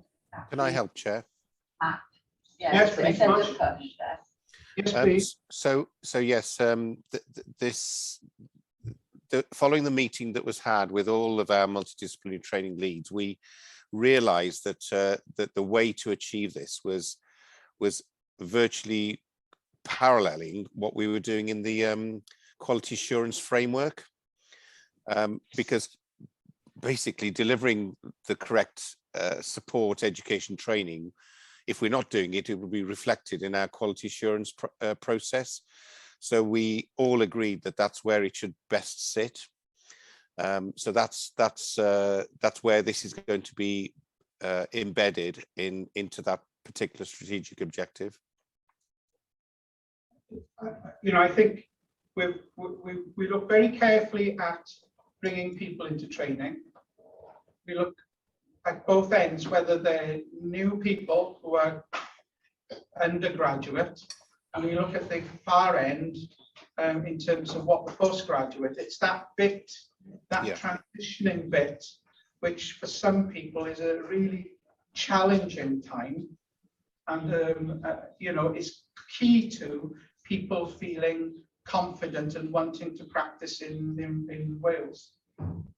So I think you're absolutely right, and there's quite a lot going on in different professions to look at that. So I don't think it's perhaps properly captured here. So we'll take that away and give you an update on that. But things like fellowships and you know, other sort of, you know, clinical extending practice education facilitation, clinical supervision, all sorts of things are being looked at as part of that quality management system as Push described. But I think keeping an eye on that transition is going to be really important. Right, well, Maybe just to say, if you look at the other end of the spectrum, not what hasn't been achieved, but what has been achieved, it's actually a pretty impressive package. Just to say, I think we should acknowledge that. yeah. Okay, well, we look forward to this report carrying on, evolving. It's going to be never finished. It's the fourth bridge, isn't it? But in terms of giving assurance to board members, I think it's a substantive read, but it's well worth the effort. So thank you for that. So are you asking anything? We're just asking us to note this performance report and its appendices today. Yes. Okay, thank you very much. Agenda item 4.3 is the approvals process for commissioning education as part of the strategic review of education phase 2. So you there, Lisa? Yeah, I can see that. I am. So thank you, Chairman. Actually, as members are aware, we are currently undertaking actually the review actually of all post-registration education plus additional actually education as well. And you've received actually previous reports actually explaining how the strategic review phase 2 is currently underway and is progressing well. As part of that process, and as you all know, actually there is a number of programs actually that is being looked at there, and that program board actually will cover more than 20 separate procurement exercises. So it was very, very important for us to actually review and actually sort of make a decision as to how we were actually going to get the approvals and the governance process correct in order to address this. This has been quite complex because actually obviously all those procurement packages have different values. So what we've actually done for you today is actually really bring you a summary of what an approval process actually could look like. We've actually sort of worked extensively with David as board secretary, but also with our legal advisors and our procurement advisors to understand actually, you know, the standing financial instructions. So this is actually very much in line actually with HEIW's governance processes. And what we've actually come to the conclusion, the proposed process is delineated really by the value of the contract. That's actually how we need to address and take these processes forward. Some are going to be below 5 million and some are going to be above 5 million. And we have discussed previously, you know, that anything above 5 million will obviously need actually board approval. There's an added dimension in that as well, is that the latest guidance that we've actually received from Welsh Government, currently contracts with a total contract value of over £1 million need to be notified to Welsh Government actually as well. So an extensive amount of work has been undertaken to review all the SFIs, review actually all the guidance, and actually come up actually with a proposal actually that is actually key. And the key sort of paragraph is actually sort of probably paragraph 4, where it actually really describes to you what the processes are in order to approve that procurement exercise. So what we are doing today is actually bringing this actually to the attention of the board. We have discussed it at executive team. We have also discussed it at ECQC. And obviously, actually, we're actually asking you to approve the approval process that we're proposing here in order that we can continue to actually sort of procure and commission the new education contracts that we are extensively reviewing as we speak. I'm happy to take questions as well. And obviously, David, as board secretary, has been actually working alongside this in order to ensure that we comply actually with our SFIs as well. Happy to take any. David, did you want to add anything? No, I'm going to make my comments in very brief. Felly, diolch yn fawr iawn Lisa am y cyflwyniad cymwysfer iawn yna. Dim ond i'ch tynnu'ch sylw chi i'r tabl ar y trydydd tudalen a jyst i bwysleisio am felly o ran y tabl cyntaf. Mae'r tabl hynny'n amlynellu'r broses ar gyfer cychwyn y broses tendro. A sut byddwn ni'n penderfynu sut mae'r broses comisiynu cychwyn. Ac mae'r ail tabl yna yn amlynellu broses o asesu cynigion gwahanol yn y tendro pwy bydd yn llwyddiannus. Felly dwi'n bod eisiau tynnu'ch sylw chi at hynny a cadarnhau fod y papur yma wedi cael ei ystyried a'i gefnogi gan y pwyllgor gwaith, ac mae hefyd wedi cael ei ystyried a'i gefnogi gan pwyllgor addysg hefyd. Diolch yn fawr. Ar ôl gwrando Lisa, having listened to Lisa, oes yna rhywbeth arall sydd eisiau mynd i mewn i'r tabl, achos mae'r Welsh Government eisiau gwybod am pethau dros mi. Mae'r Llywodraeth Cymru yn cael ei adlewyrchu ar ochr dde, y colwm ar y gwyrdd. I can see that, but the problem I can see here is that it says less than 1 million, then jumps to less than 5 million. There's a trigger point for Welsh Government to be informed at 1 million. Yeah. So that less than 5 million covers that. Yes, that's right. Yes. Okay, that's just in my head. Okay. Yes. Yeah. Okay. I found this table very helpful. Yeah. Very helpful. So to say that we have two opportunities to see the development of this 10% education committee and comments that we've made be taken on board, and our last meeting on the 3rd of March, we concluded that we could recommend this to the board for approval. So, are there any other comments from board members? Chair, I've got my hands up. Oh, I'm sorry, I can see it now. Yeah, sorry, Joe. Sorry, the sound has just disappeared completely, virtually, so I've got no idea what anybody's saying. So you may have already asked the question. I'll press on. Just a quick question was, when we discussed this previously, there was some indecision in Welsh Government as to what they wanted to see. I'm assuming that they've now confirmed that it's £1 million. And therefore, my question really is, does that give us any difficulty? Because theoretically, the Welsh Government are looking at something that the board is unsighted on, and I've got no real difficulty with that. But does that give us any issues in terms of governance? It just seems peculiar to me that that the board's attention isn't needed, but the Welsh Government are going to look at it. Is that going to cause us any difficulties? So, Lisa, what's the interest of the government in 1 million? And it's part of their guidance, and what I will actually assure Jill is that we've had numerous conversations with them in order to understand actually what that process is, because one of the key issues is that we don't want them to delay the process. Yes, they get notified actually when we are going out to tender.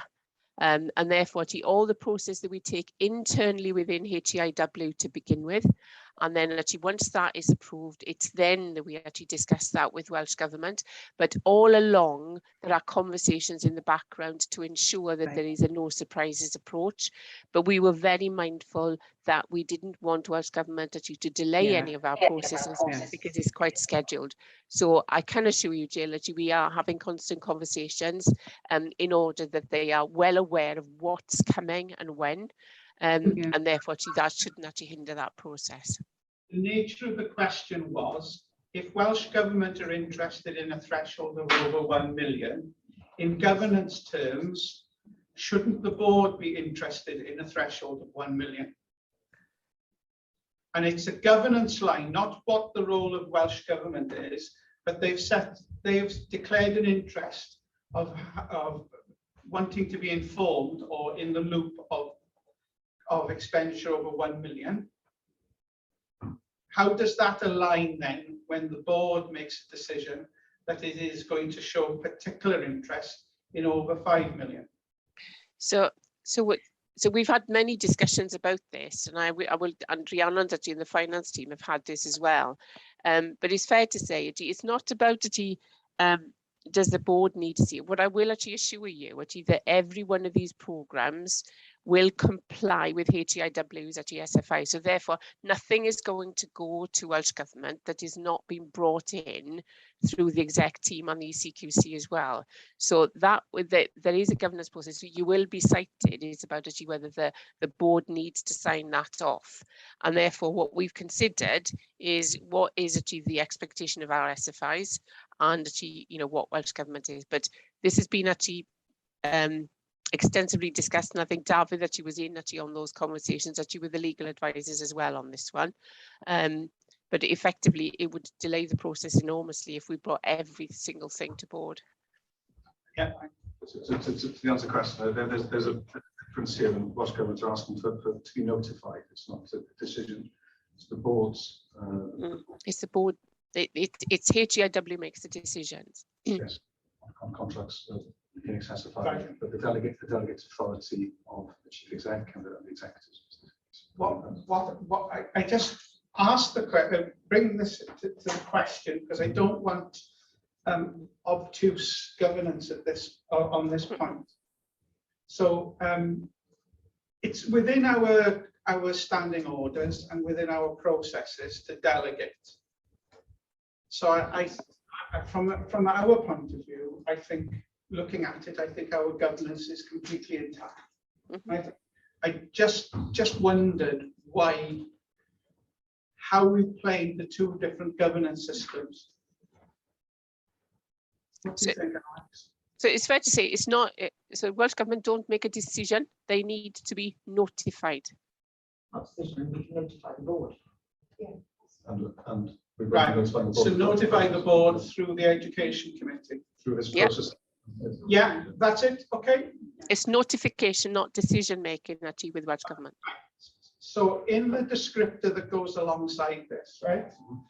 I think it'd be good to lay that out so that it is obvious that we considered it and we've assured ourselves of the integrity of our governance line. And the wording is in there, Chair, is that you just above those tables, it says therefore 2 procurement route approval routes have been mapped under and over 5 million, as the Welsh Government do need to currently be notified of some contracts with a value above 1 million.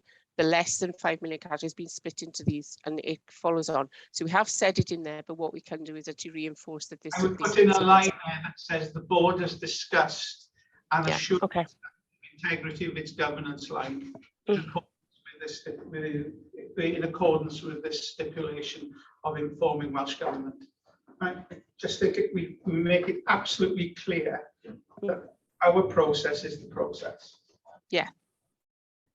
Just to raise the point as well, that where a contract is already within the education and training plan, that need currently doesn't arise, but there's a conversation going about that. Okay. Thanks. I don't know whether that would answer my question though, because it says, and it's Lisa's comment, as the Welsh Government do need to currently be notified of some contracts, what's the criteria for some included? That's exactly that point. So currently, if it's already within the education and training plan, we don't need to notify because they're already approved. Yeah. That was having a conversation with them about that.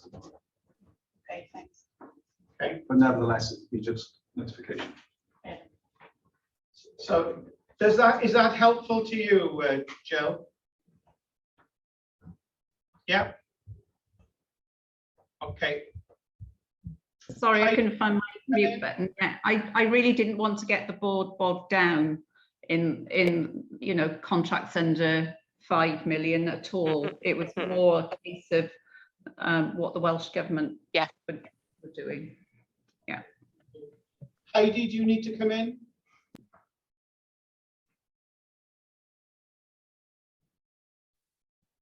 Sorry, Chair, no, but I would say that we are still having problems with the Welsh English translation side of things. So I did miss some of what was said originally. I think it's to do with when you switch quickly between English and Welsh, the Welsh language line stays open and we can't hear English unless we switch off the translation. Sorry, okay. So what are you asking us to do? You're asking us to approve the approvals process for commissioning new education contracts as per SREP 2, as detailed in the proposal paragraph 4 of the report. Can I have your agreement, please? Yeah, okay, thank you. Thank you. Diolch yn fawr. Thanks, Lisa. Agenda item 4.4, annual equality plan report. Thank you, Chairman. Yeah, so a great pleasure in presenting for approval by board today the annual equality report for the year ending in March 2021. So that's a year ago.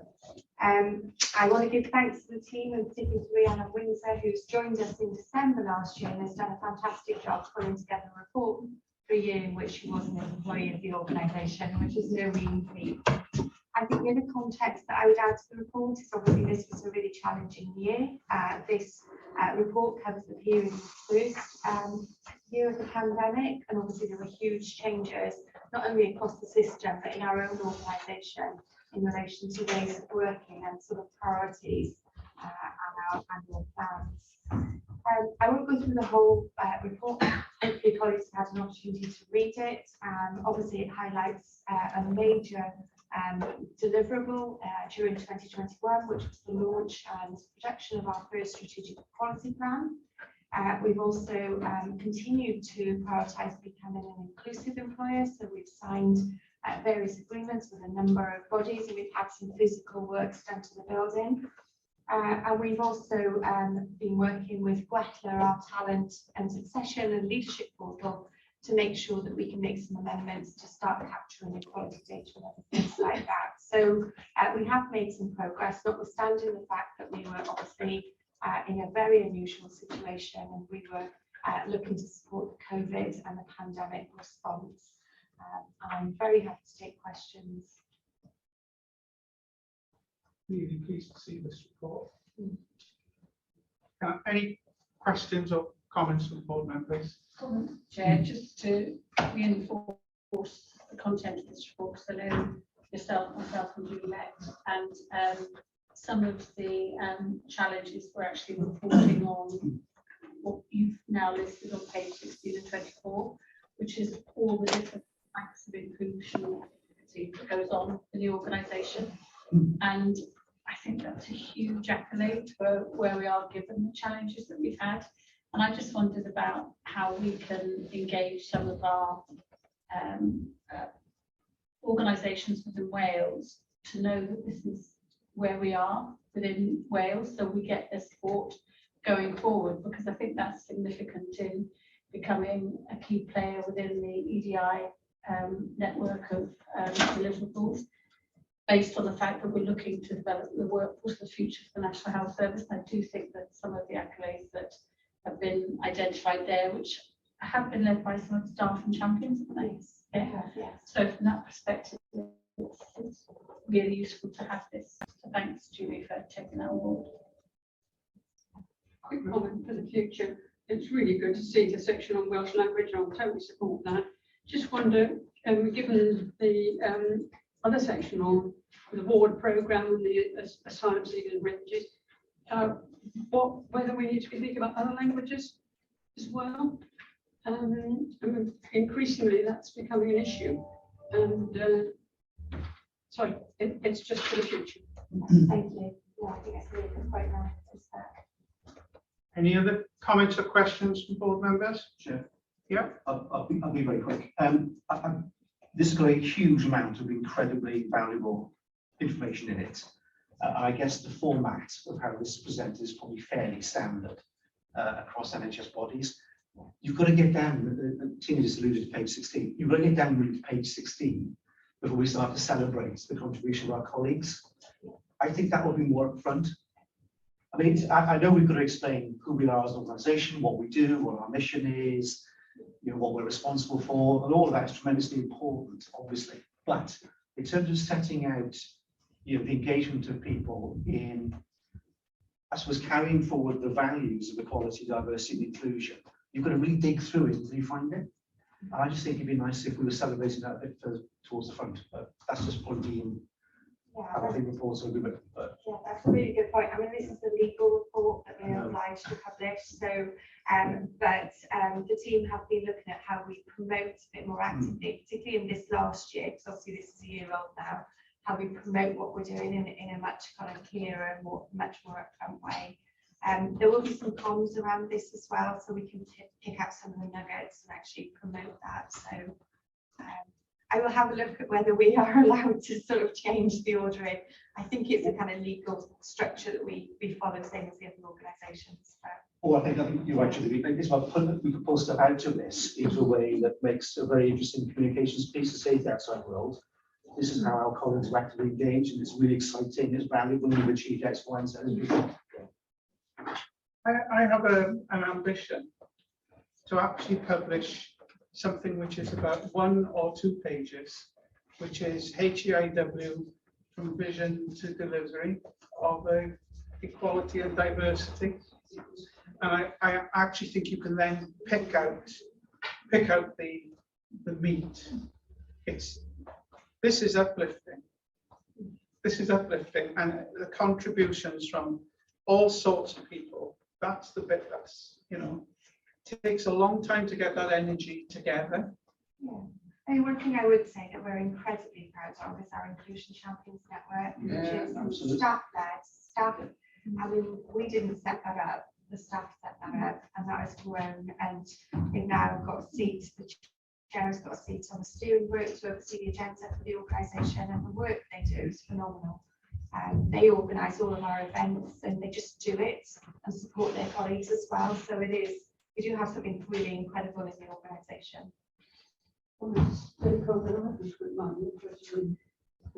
This is, it's on the agenda. Yeah, it is. I think this is a major, you know, it's like, we'll show you ours, will you show us yours?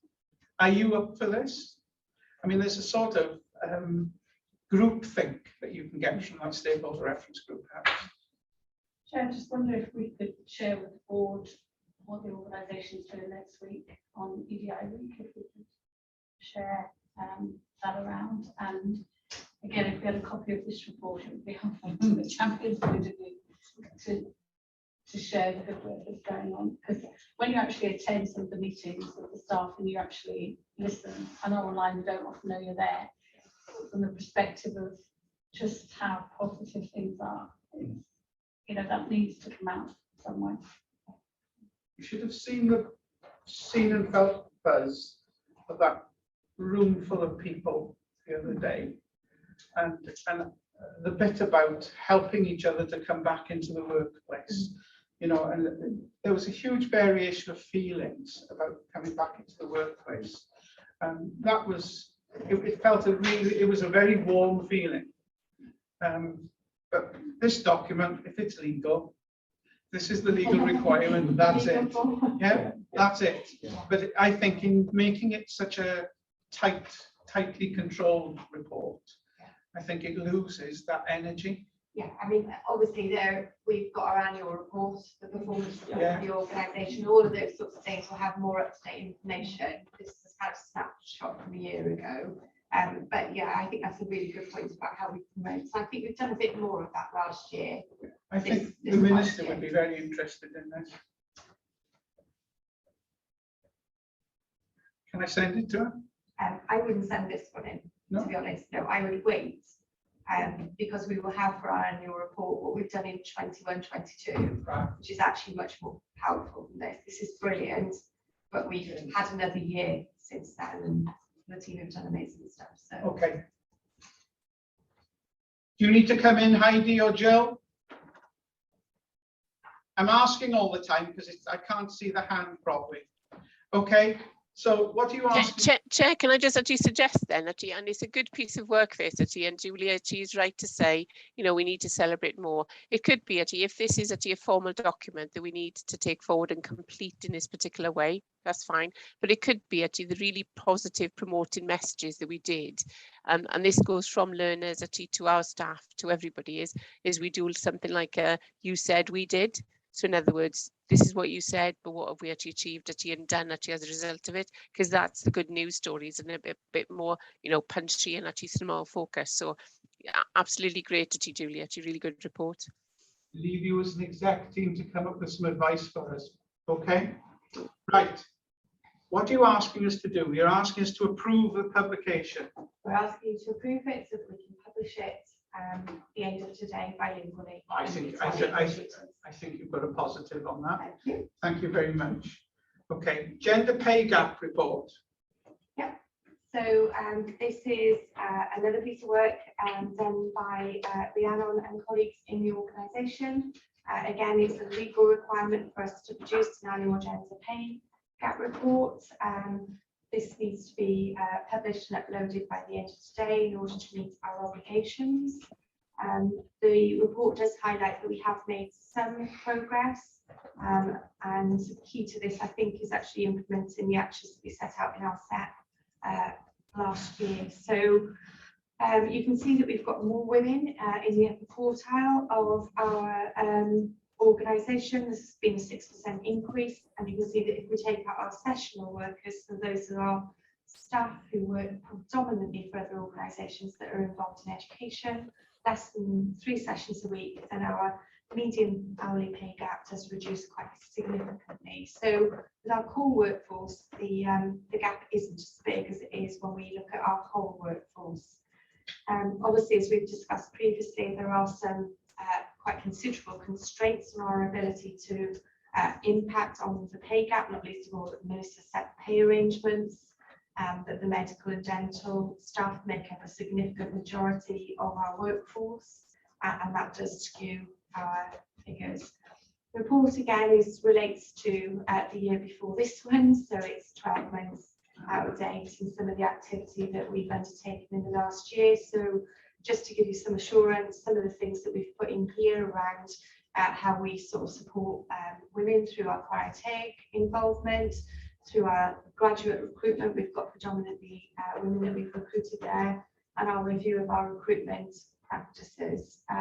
We're not of the view that there is any discrimination in the organisation, so we don't think that there's any bias towards men in the senior grades. In fact, you look at our numbers and see that we've got a lot of women at the top of the organisation.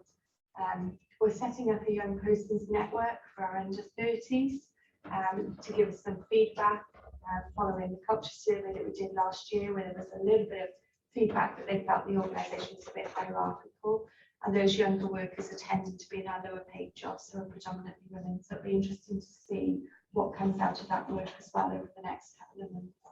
So we are doing what we can, but appreciate, there's still a big gap that we need to report. Would ask the board for any feedback or comments, and ultimately for approval to publish this. I think emphasising the improvement trajectory. Yeah. That, and alongside the aspiration, I think it's important to lose heart trying to tackle this, and it's been so endemic in the past, and we inherited staff. So I think that improvement trajectory, it's nice to see it written down. Okay, any comments from people? No? So can I ask that what you're asking for? To note and agree, note the appendix, the draft report appendix 1, and agree that the report can be published. Yes? Very happy. Thank you very much. David, forward work programme, please. Diolch yn fawr, Cadeirydd. I'll wait a moment for the channel to switch. So, felly, papur ydy hwn ar blaen raglen waith bwrdd ar gyfer y blwyddyn ariannol nesaf. Mae'r rheol ysfydlog yn ei gwneud yn ymynol y bwrdd yn cymeradwyo i blaen raglen waith yn flynyddol. Mi fydd aelodau'r bwrdd yn ymwybodol i bod wedi ystyried drafft o blaen raglen cyfarfod diwetha o'r sesiwn datblygu bwrdd mis Chwefror. Felly gyfeirir i aelodau'r bwrdd i gymeradwyo'r blaen raglen ar gyfer 2022 a 2023. Right. Any questions or comments on this? Did you hear properly that time, Heidi? No, I'm afraid not. There's in the chat lots of comments. Can you possibly repeat what you said in English? Yes. Do you mind? Not at all. I'm looking at it well. So the purpose of the paper is to ask the board to approve the forward work programme for the board for the next year. It's a requirement in our standing orders that we approve our forward work programme on an annual basis. Board members will be aware that we considered the draft of the forward work programme for both board and forward development sessions in the last meeting of the board development sessions in March. So in summary, we're asking the board to approve the forward work programme for 2022 and 2023. Okay. All right. Any comments or questions, please, from board members? Just one point of clarification. Yeah. Going back to what Alex said earlier about the mental health workforce strategy coming back in May. I wasn't quite sure if that was categorised somehow differently or whether it was. I missed it. I couldn't see it on there. Thank you for highlighting that. Thank you. Great. Thanks. I think what we need to have is under strategic matters where we've got business cases. We need business cases or key plans and developments. Thanks. Okay, with that proviso, then can I ask you to approve the forward work programme? Yes. Thank you. We're going on to agenda item 4.7, key issue reports from Audit and Assurance Committee from the 7th of February. Jill? Okay, thank you, Chair. I'll be brief. It was a very full audit committee. We took the annual accounts plan, which all seems on schedule. I don't want to tempt fate, Rhiannon, but all seems on schedule at the moment. Internal audit reports as normal. We took the progress reports. There are some delays. The programme is slightly behind. But they feel that they will still be able to give an opinion. We took the financial planning report, which had substantial assurance, which we always are very grateful for, and well done to all those concerned. And we took the Mars report, which had a reasonable assurance with some action needed, and that's all in hand. Audit Wales also behind schedule. So therefore bringing the audit plan to the April audit committee, which is a little later than normal. We received the structured assessment, which gave an excellent bill of health for HEIW, which is always pleasing to see. And we also took the report on taking care of the carers, which the organisation is expected to respond to, and I know that's been to the executive team. We also had the Audit Wales annual report, which again was a good report on HEIW, so all very positive. We had a presentation on procurements, lots of work going on in terms of shared services from Jonathan Irvin, and also received the procurement compliance report. We noted that there were a high number of single tender actions, which we will need to monitor going forward for the organisation, just to make sure that we're satisfied with those. Agreed the counter fraud report and progress, and also took the information governance and information management key issues report and the toolkit. And I think to put on record really the pleasing progress that's been made in that area. The audit committee were concerned about that, as you'll recall, as a board at the start of HEIW, and some very, very good progress has now been made on that, and we're hopeful that the toolkit will get better as time moves on. We reviewed the corporate risk register and the audit recommendations tracker, which are the corporate risk register is obviously on the board today, and agreed the removal of greens. But I note obviously that we've added some new risks on the risk register at the board today, so undoubtedly we'll scrutinise that at the April audit committee. So I think that was all, Chair. Happy to take any questions. Okay, thank you, Jill. Any questions for Jill?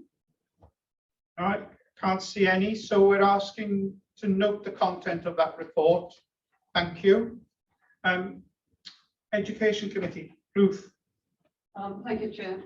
There are two reports in the papers. One relates to the meeting on the 18th of January and the other to the meeting on the 3rd of March. The time and distance between those two was very short, you can see, due to the scheduling, how the scheduling have worked out. And so the agendas were fairly similar, and I'm going to just report a few points across the two, and I will be brief.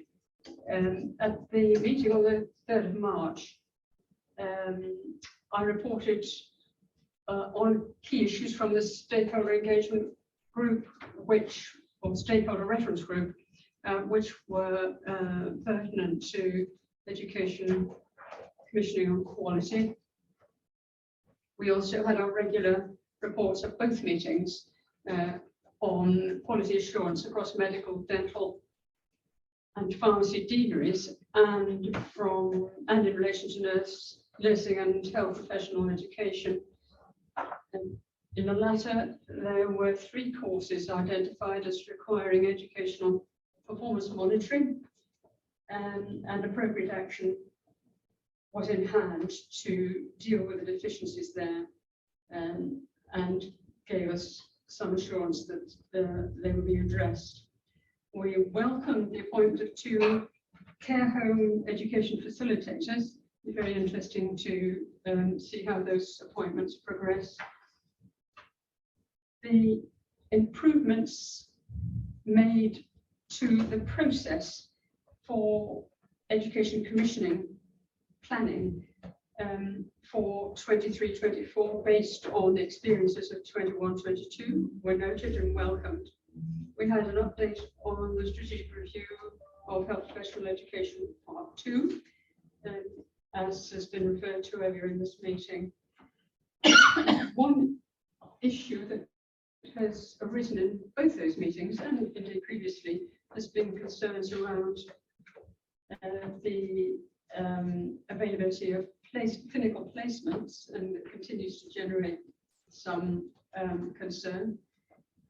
And the recent appointment of the head of a head of placements, I think will be a very helpful addition in assuring students that they attain maximum benefit from their education and training. I'll take those 2 reports as read, but happy to answer any points or questions raised by members. Thank you. Any questions for Ruth on the basis of those reports? I had the pleasure of joining one of those meetings, and certainly interesting work, very important work. It gets to the body of the Kirk, as they say. Right, so we're asked to note the contents of the reports for assurance, and also to note the recommendation that the board support the approvals process for the commissioning, which we've already discussed on strategic review education phase 2. So can I ask that we note those things? Thank you very much. And we're going now to agenda item 4.8, which is the risk appetite and risk tolerance. David. So, falle bod yn helpu ti siarad bach yn uwch. Felly papur yn gofyn am gymeradwyaeth y bwrdd ydy hon, ac yn benodol mae papur yn gofyn i'r bwrdd ystyried a chymeradwyo'r ddogfen parodrwydd i dderbyn risg a goddef garwch risg AaGIC sydd yn hapus wedi diweddaru yn dilyn y cyfarfod o sesiwn datblygu bwrdd yn mis Mawrth. Mae'r ddogfen parodrwydd i dderbyn risg goddef garwch risg yn cael ei osod yn blynyddol gan y bwrdd yn unol â'r polisi rheoli risg. Diben y ddogfen yw amlinellu natur a graddfa'r risg mae'r bwrdd yn barod i chymeryd o ran cyflawni ei amcanion strategol. Felly, gyfynnu'r aelodau gymeradwyo'r ddogfen parodrwydd i dderbyn risg a goddef garwch risg AaGIC sydd wedi diweddaru a sydd ynghlwm yn atodiad rhif 1. Did you get the translation, Heidi?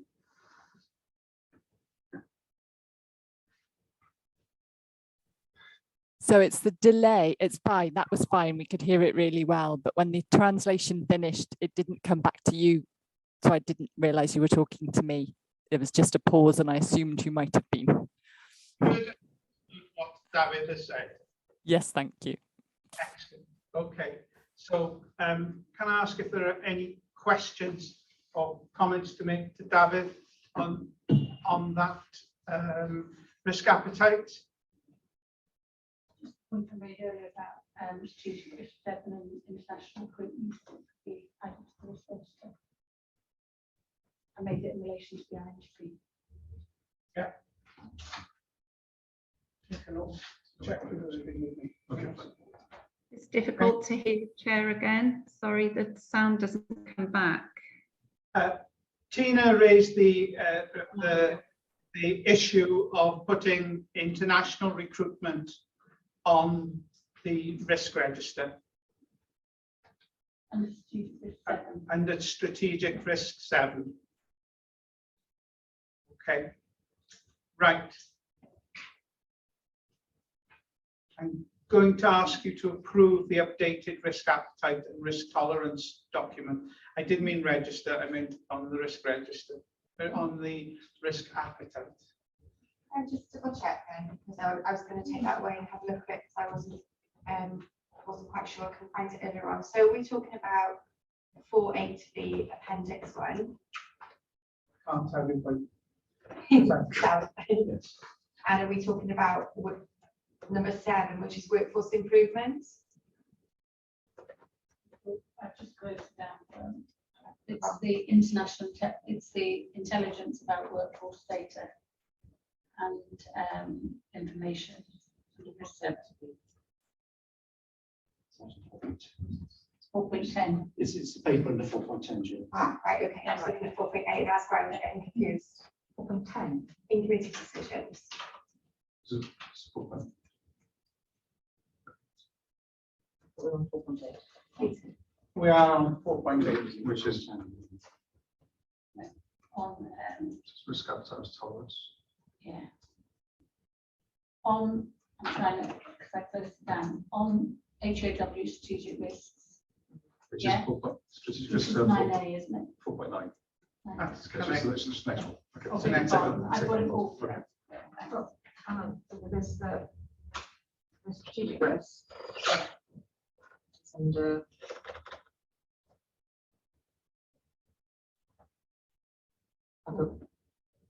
4.8. yeah, 4.8B is the one I just think of looking at. Workforce intelligence is number 1. I have to go back to the next page, I'm just trying to get where you are. Yeah, you see where it talks about the appendices.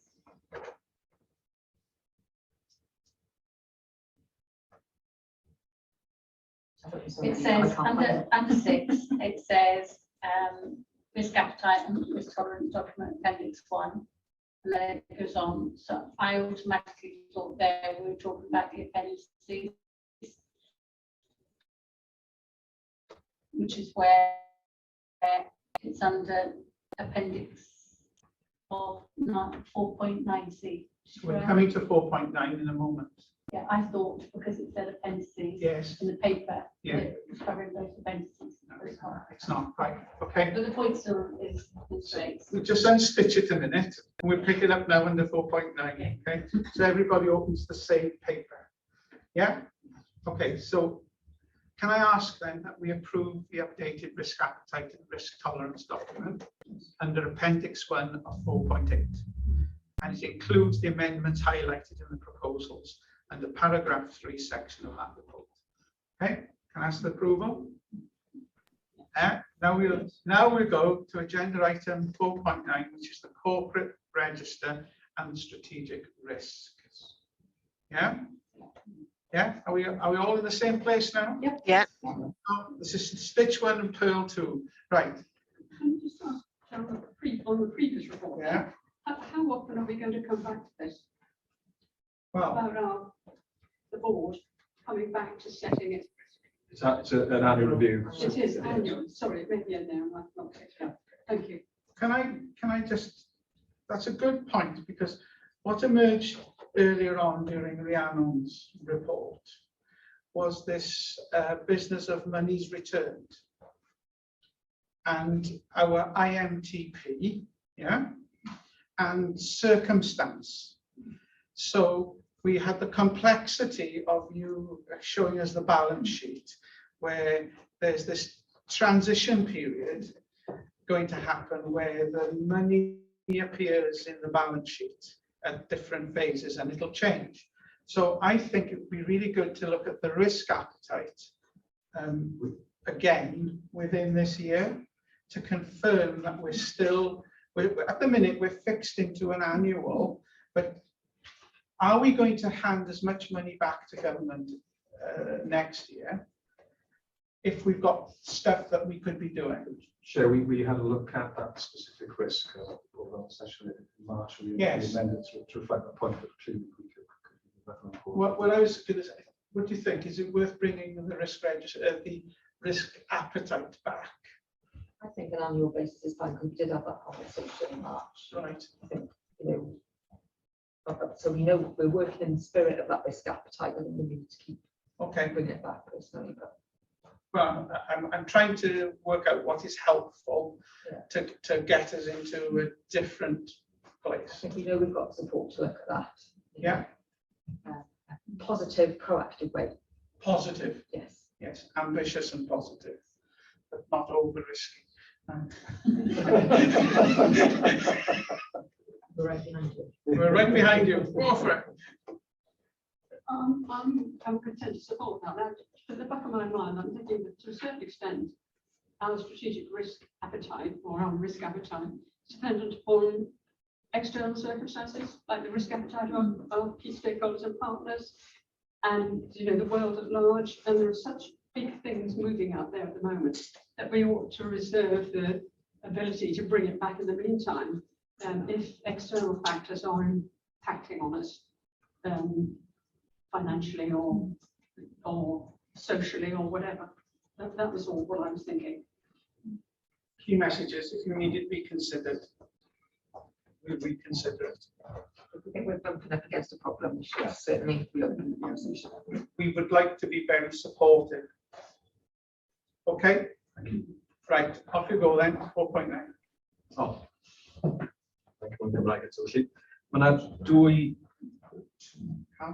Mae yna dwy elfen i'r bapur. Mae'r elfen cyntaf yn rhoi trosolwg o risgiau a nodir ar hyn o bryd ar y gofrestr risg corfforaethol. Hefyd, yr ail elfen yn gofyn am gymeradwyeth bwrdd ar gyfer risgiau strategol AaGIC. O ran o gofrestr risg corfforaethol, y CRR, mae'n cadarnhau ar hyn o bryd bod cyfanswm risg ar y gofrestr.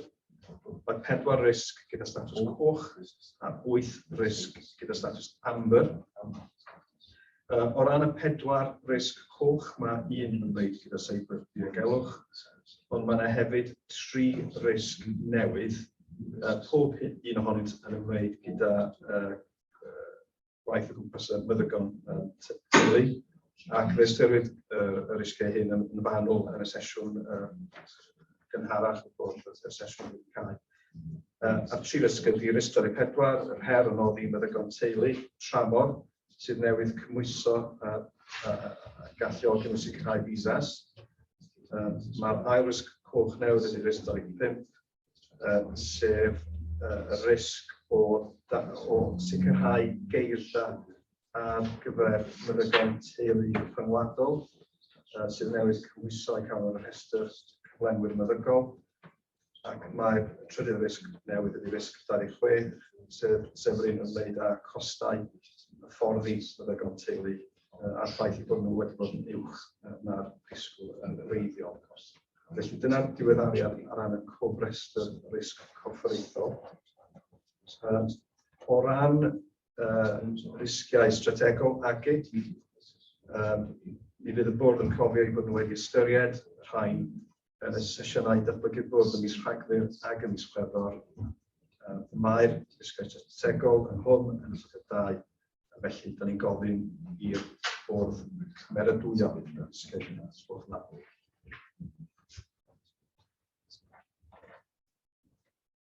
Heidi, did you hear that properly?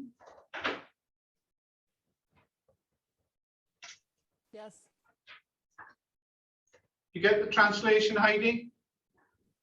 Yes, thank you. Okay, right. So, are there any comments or questions on that paper, please? No? So I'm asking the board to note the corporate and strategic risk, the report in the respect of the corporate risk register for assurance and approve HEIW strategic risks. Can I ask your support, please?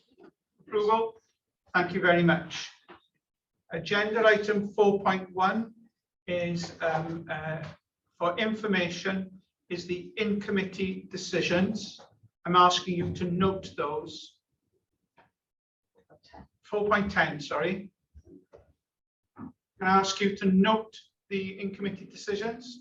Yes, noted. Agenda item 5.1, Shared Service Partnership Committee Assurance Report. The board is asked to note the report for information. It's been very helpful to see that report, thank you. And then I'm going to agenda item 5.2. And I note that Visha and Andrew are still here. Are you still with us, Andrew? Yes, thank you, Chair. You get a long service medal for this one. Do you wish to say something on this? Just really to highlight the annual audit report provides an overview of our work completed in the last calendar year. And just very briefly, really for the record, in relation to the audit of accounts, the Auditor General concluded the accounts were properly prepared and issued an unqualified opinion on them. Jill helpfully provided a bit of overview of some of the other recent work we've taken to audit committee. So that's really all I wanted to say on the report. And lastly, really just to highlight that we're currently undertaking consultation on our forward work programme. So I'll put a link in the chat, and if anybody would wish to comment on that, we'd gratefully receive your thoughts. So yeah, happy to take any thoughts or questions. Thank you. Thank you. Are there any questions or comments to be made about the report? Very grateful to you. Thank you very much. And I just want to check that that you're happy with the way that we're working with you. Yeah, absolutely. I mean, Jill did highlight that we've had a little bit of slippage on our work programme. It's something we're very keen to address this year. In terms of the overall engagement, we've been very happy.